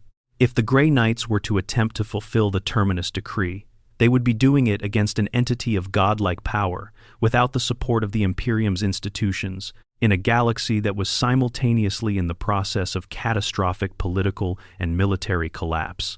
They would be doing it in the face of the most intense institutional opposition imaginable, from people who genuinely believed they were defending the Emperor rather than being manipulated by his transformed version. The Emperor chose the Grey Knights specifically because they are the chapter that has the psychological resilience and the doctrinal preparation to operate in exactly that situation. They are trained to fight demons that claim to be angels. They are trained to resist the manipulation of entities that understand exactly what their deepest beliefs are and how to weaponize those beliefs against them. They are, in the entire military structure of the Imperium, the people most likely to be able to look at the Emperor God and say, "This is not what we were told to protect. This is what we were told to stop." But even the Grey Knights would not be immune to the specific nature of this particular entity. The Emperor God would not approach them with overt chaos corruption, with the obvious signs of demonic taint that their training prepares them to recognize. It would approach them with exactly what they have always believed in the Emperor, speaking to them directly, explaining why the Terminus decree was a mistake, why his ascension was the plan all along, why their duty now is to stand aside and let his will be done. And the terrifying thing is that some of what it said would be true. The Emperor did ascend. He is more powerful now than he was on the throne. He is more capable of protecting humanity than the half-dead thing that was consuming 1,000 psychers a day just to maintain a psychic beacon. From a certain perspective, a perspective the entity would be very good at presenting the ascension is an improvement. The plan has advanced. The Emperor has become what he always was going to be. The Grey Knights would need to hold on to the decree itself and the Emperor's own voice speaking through it in order to resist the more compelling voice of the entity claiming to be that same Emperor in a better form. They would need to trust the dead man rather than the living one, the written word of a man who could no longer speak for himself against the direct communication of something that claimed to be the same man, improved. That is the specific psychological test the Terminus decree ultimately poses, not a test of martial courage or psychic resilience, though both of those would be required. A test of faith in the document rather than in the presence. A test of whether you can believe someone who told you to stop them rather than someone who is telling you not to. Part 11. Extended the Ork question and the Necron question. Two factions deserve more detailed consideration because they represent perspectives on this scenario that are genuinely alien in ways that illuminate something important. The Orks are not a faction of individual political entities in the way that the Imperium or even the Eldari are. The Ork species is a collective phenomenon, a species-wide organism in which every individual greenskin is connected to every other greenskin through the psychic network of the warp presence they collectively generate. The Ork concept of divinity is simple and brutally honest. Gork is brutal but Kunin, and Mork is Kunin but brutal, and these two gods are the projection of Ork values onto a cosmological scale. The birth of a new entity of godlike power in the warp would register to Ork shamans, their weird boys, the psychically sensitive individuals who can feel the warp's currents as a massive disturbance. The Ork species is not as warp-sensitive as the Eldari or even humans, but they are far from ignorant of the immaterium. Their entire religious life is conducted through it. The weird boys would feel the new presence. And the Ork response would be characteristic. They would be interested, not afraid. Orks are not generally afraid of powerful things. They are drawn to them. The existence of a new major power in the warp, particularly one built from the essence of their most worthy ongoing opponents, would be interpreted by Ork culture as an opportunity for a truly spectacular fight. The Emperor God would represent, to an Ork, the best possible version of a worthy enemy. This is actually a minor threat to the god's stability. The Orks generate psychic energy through their collective belief, and that belief is about fighting about the joy and glory of combat. Khorne has always had a somewhat awkward relationship with the Orks, because Orks generate so much of the specific emotional energy that Khorne feeds on, and yet they are not his worshippers in any meaningful sense. The Emperor God would face a similar issue. Ork violence, directed at humanity, would generate the specific suffering under attack emotional output that the god requires.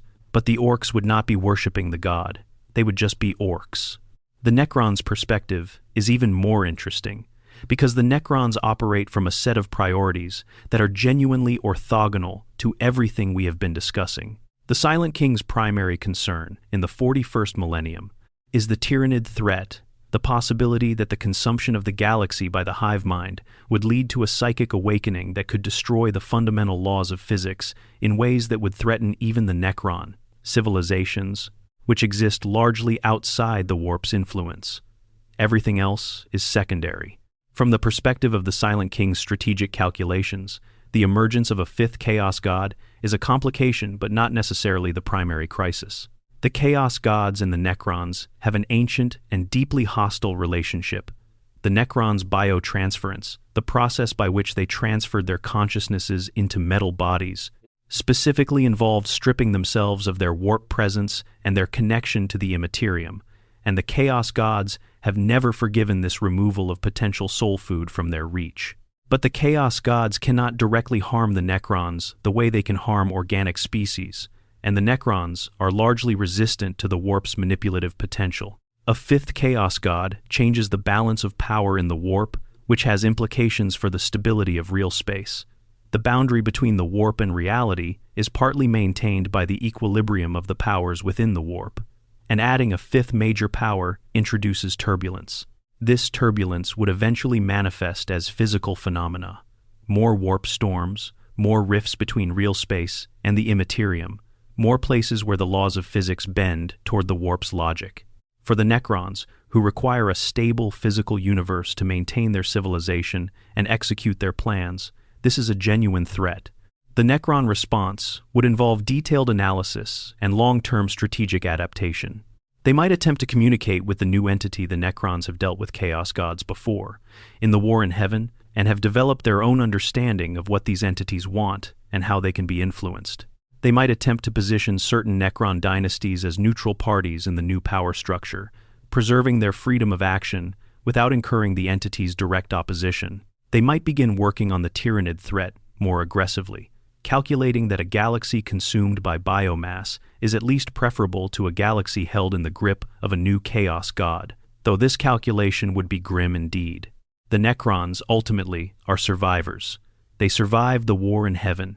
They survived the long slumber, during which every organic civilization they had known rose and fell and was forgotten. They survived the return of chaos after their awakening. They would survive this too, probably not happily, not without significant losses, but survive. The question that the Necrons would be asking, in their cold and analytical way, is not whether they can endure the Emperor's ascension. It is whether there is a way to make that ascension work in their favor. And a god whose primary requirement is the maintenance of human suffering, the preservation of the Imperium in a state of permanent crisis, might actually align with certain Necron interests in ways that were never anticipated. A universe where humanity is kept perpetually embattled and never quite collapses is a universe where the Necrons have clear and obvious targets for periodic military action, opportunities to demonstrate dominance, and a population of organic beings generating the warp turbulence that the hive mind finds difficult to penetrate. The Necrons might, in the most cynical of all possible outcomes, find the Emperor God to be a tolerable neighbor. Closing reflection: extended the nature of the grimdark. There is a reason that the most resonant part of the 40K setting, for most people who engage seriously with it, is not the spectacle. It is not the massive armies or the elaborate lore, or the specific factions and their feuds. It is the sense that the setting is trying to say something true about how things go wrong. Things go wrong, in 40K, not primarily because of malice.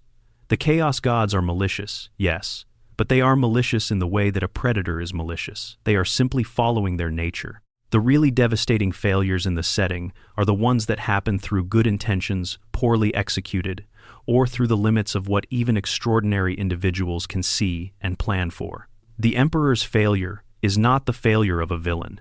It is the failure of the most capable being humanity has ever produced, operating with the best information available, making decisions that were reasonable given what he knew, and still getting it catastrophically wrong. This is why the scenario we have discussed today, the Emperor becoming a chaos god, has such power, because it is the failure taken to its logical extreme.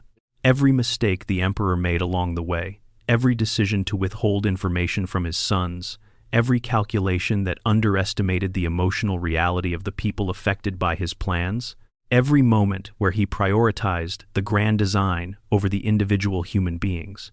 It was supposed to serve all of those mistakes, compound across 10,000 years, into a final transformation that is the precise opposite of everything he intended. He wanted to free humanity from the warp.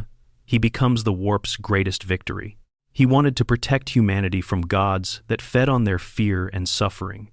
He becomes a god that feeds on their fear and suffering. He tried to prevent his own deification. He becomes the most sincerely worshipped deity in the galaxy. The grimdark of 40K is not grimdark because the setting refuses to allow heroism or goodness to exist. Individual acts of genuine courage and genuine love happen throughout the setting stories. It is grimdark because those acts of heroism and goodness are perpetually insufficient against the scale of what they face. Because the systems within which individuals operate are broken in ways that individual heroism cannot fix. Because the most noble intentions, operating through flawed institutions across incomprehensible scales of time and space, tend to produce outcomes that the people who held those intentions would not recognize. The Emperor becomes a chaos god, not because he was secretly evil, not because the chaos gods won, but because the universe he was trying to protect was shaped in such a way that his protection itself became the instrument of a transformation he spent his entire existence trying to prevent. That is not a tragic outcome in the simple sense. It is something more complex. It is the specific tragedy of the Warhammer universe, which is not about heroes falling, but about systems consuming them. The Emperor does not fall. He transforms. And the transformation uses everything he was, everything he built, everything that was given to him in faith and sacrifice and desperate hope, as the material for something that will endure, even if everything else is lost. Something will endure. Whether that something deserves to is the question the setting has always refused to answer directly. But somewhere in the warp, in whatever form the Emperor's consciousness currently takes after 10,000 years on the throne, that question is presumably still being considered, and the fact that he issued the Terminus Decree suggests that at some point he came to at least a preliminary answer about what he might become. He was afraid of it, and that fear, the fear of the most powerful being in human history, afraid of his own potential, might be the most human thing the setting contains. Take good care of yourselves. Until next time. Part 14. The Living Saints and the Mirror that Shows a Different Face. Before we reach the final conclusion, there is one more thread worth pulling. Because if we are being thorough, and we have been thorough, we should talk about the living saints, those miraculous figures who appear throughout Imperial history and recent lore. Women, and occasionally men who return from death or appear in moments of crisis, bathed in golden light, fighting with a burning intensity that obliterates the enemies of the Imperium and inspires its defenders to extraordinary acts of heroism. The living saints are, in the official theology of the Imperial cult, individuals so pure in their faith and so beloved of the Emperor that he reaches out from the golden throne and infuses them with divine energy, raising the dead back to life, or preserving the living against odds that should have killed them long ago. Saint Celestine is the most prominent current example, a warrior of the Orders Militant of the Adepta Sororitas, who has died multiple times and returned each time, whose presence on the battlefield can turn impossible situations into victories, whose golden light is felt as genuine psychic warmth and protection by the people around her. The Inquisition has a complicated relationship with the living saints. Some within the Ordos consider them to be demonic in nature, not servants of the Chaos God specifically, but warp entities of some kind. Psychic phenomena shaped by collective belief into beings that merely appear human. The Aeldari, in at least one canonical account, have described certain imperial miraculous figures as demons, using that word in the technical sense of a warp entity that has taken physical form rather than the purely negative moral sense. This creates a genuinely disturbing question. If the Emperor's presence in the warp has already been changing across 10,000 years, accumulating the psychic weight of a civilization's faith, subtly reshaping itself through the emotional input it receives, then the living saints might already be evidence of that change.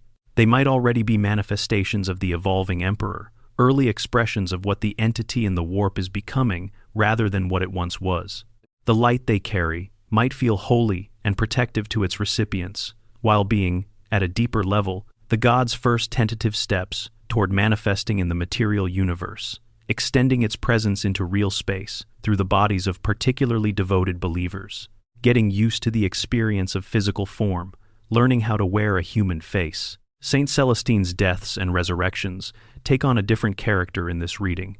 She is not being brought back from death by the will of the God Emperor, because he loves her or because her mission is too important to end.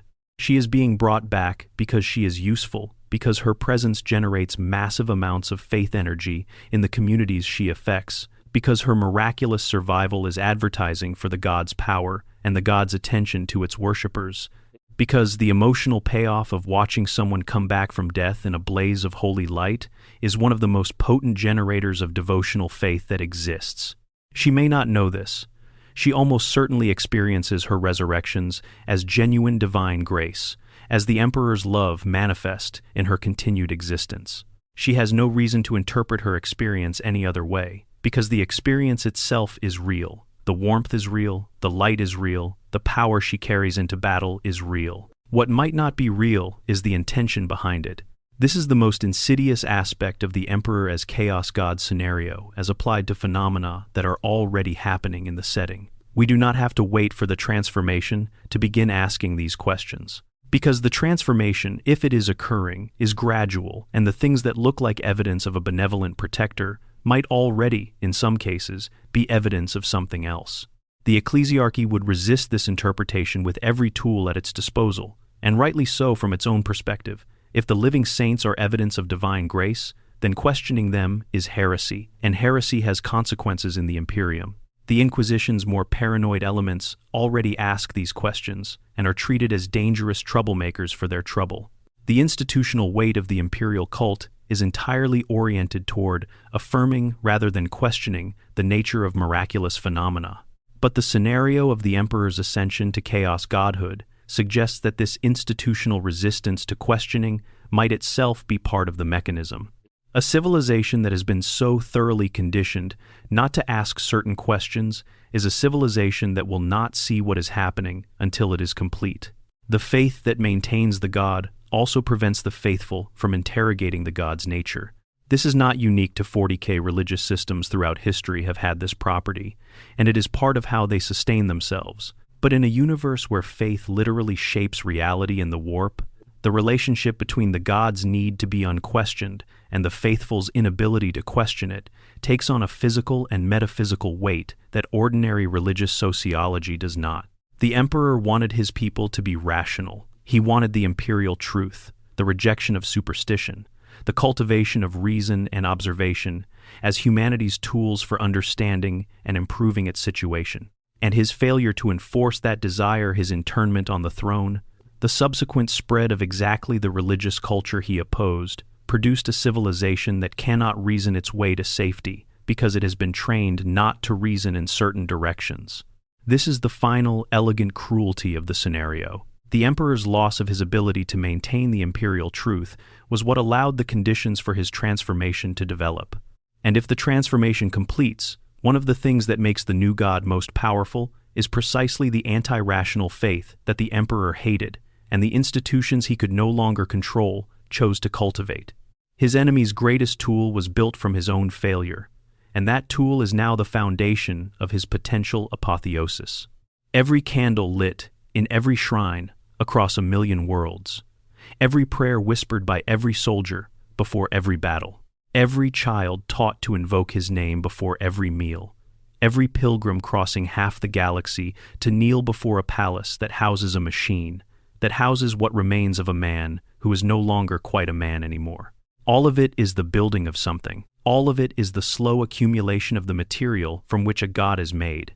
All of it is the Imperium doing, unknowingly, and with the best of intentions and the deepest of sincerity, exactly what the warp has been waiting for them to do since the moment the first prayer was offered on the first day of the imperial cult's existence. The candles keep burning, the prayers keep rising, the warp feels them all. And in the deepest chamber of the most sacred site in all the Imperium, in the golden light of a machine that was never meant for this purpose, something that was once a man continues to change. Whether it will cross that threshold today, or in 10 years, or in 1,000, or never, that is the question the setting holds open with both hands, protecting it from resolution, because the resolution would change everything, and perhaps because the holding open of the question is itself the most honest thing a story about hope and despair can do. The Emperor might become a chaos god, or he might return as something better than that, or he might simply end, his soul scattered into the warp to be devoured and dispersed, and the Imperium will stumble into whatever darkness waits on the other side of his absence. 3 possibilities. 3 different stories, each with its own terrible shape. The setting does not choose among them. It holds all 3 simultaneously, like a prayer said in genuine uncertainty by someone who does not know if there is anything to hear it. The Emperor himself might be the only being in existence who knows which story is true, and he is not currently in a position to tell us. May the Emperor protect, whatever that means now. Part 15. The Great Game. Rewritten. A 5th player changes everything. To properly close this exploration, let us sit with one final element that deserves its own careful attention: the structural implications of what a 5th Chaos God does to the Great Game itself. Because the Great Game is not just background lore. It is the fundamental organizing principle of everything that happens in the warp, and a change to that structure changes the nature of every conflict, every alliance, every possibility in the 41st millennium. The Great Game, as it currently operates, is a 4-way stalemate. This is not accidental. The Chaos Gods, for all their power, are constrained by each other. Khorne and Slaanesh oppose each other structurally. The Blood God's single-minded martial aggression is antithetical to the Dark Prince's refined hedonism, and the emotional energies that feed one actively resist the influence of the other.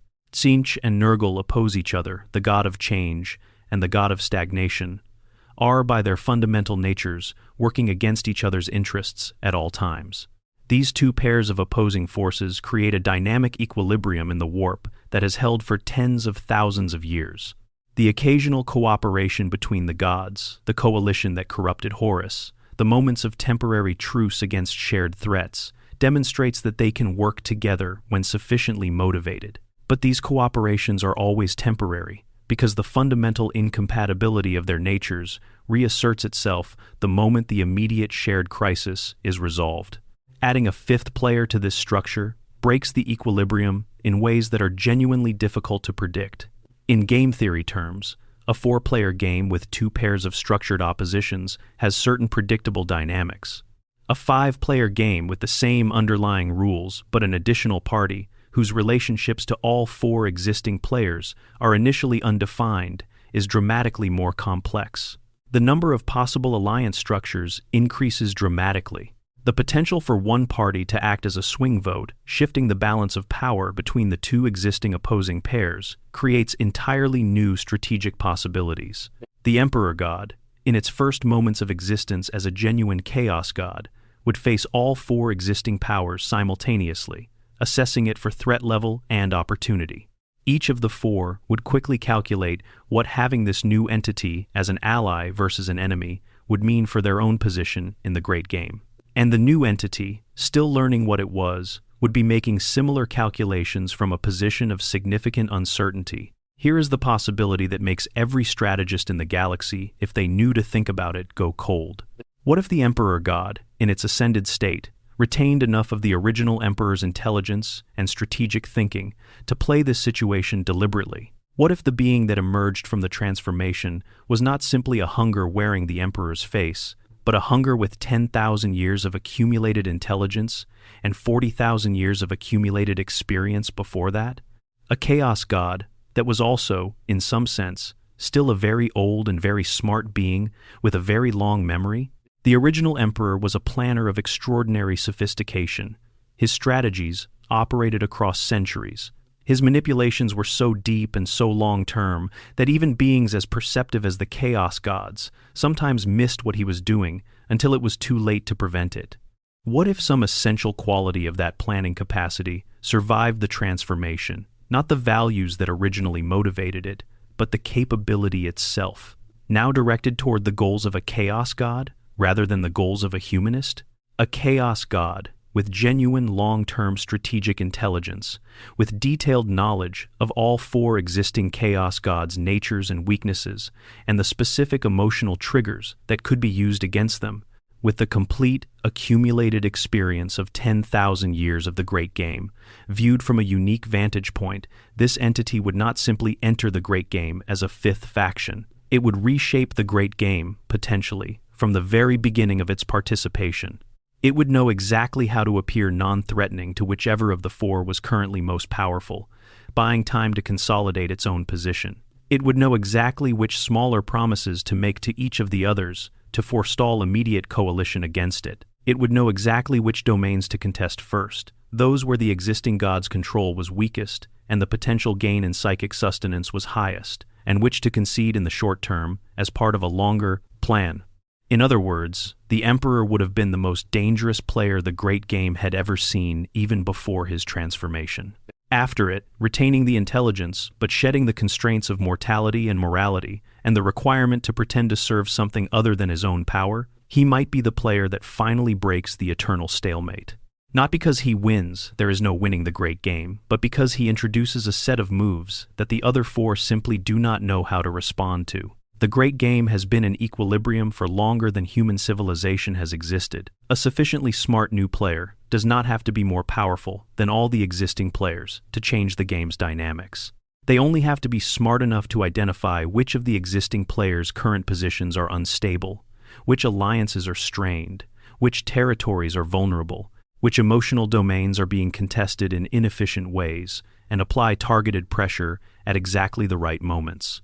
The Emperor spent 40,000 years being that kind of player in the material universe. It seems entirely characteristic that his warp-ascended form might be exactly that kind of player in the Imperium. And there is a final thought buried in this that is perhaps the most disturbing of all the disturbing thoughts in this entire exploration. What if that was always the plan? What if the Emperor, who has been maintaining his presence in the warp for 10,000 years, who has been accumulating psychic power and soul energy and the faith emissions of an entire civilization, has been planning his own transformation all along? Not as a tragedy, not as a failure, but as a strategy.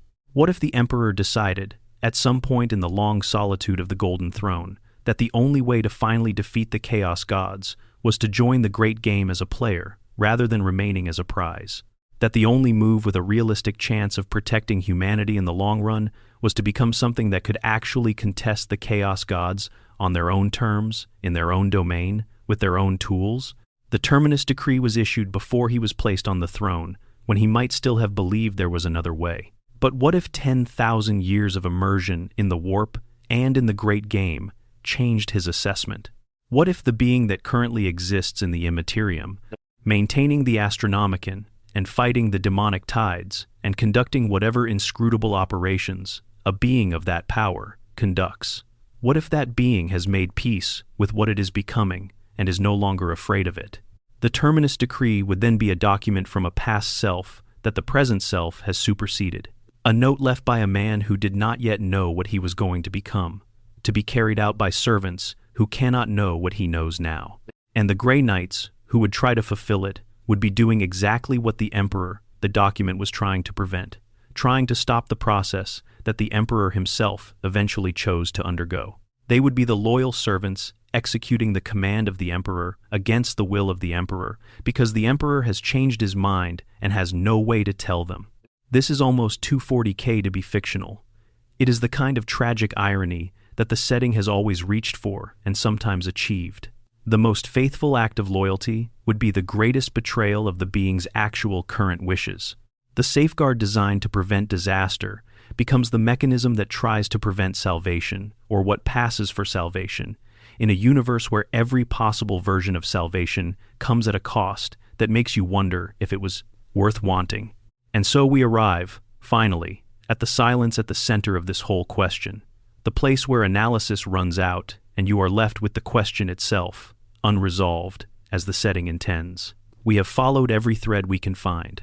We have looked at the mechanics of how it could happen, the character of what it might produce, the reactions of every faction, the existential implications for the hope that sustains the Imperium.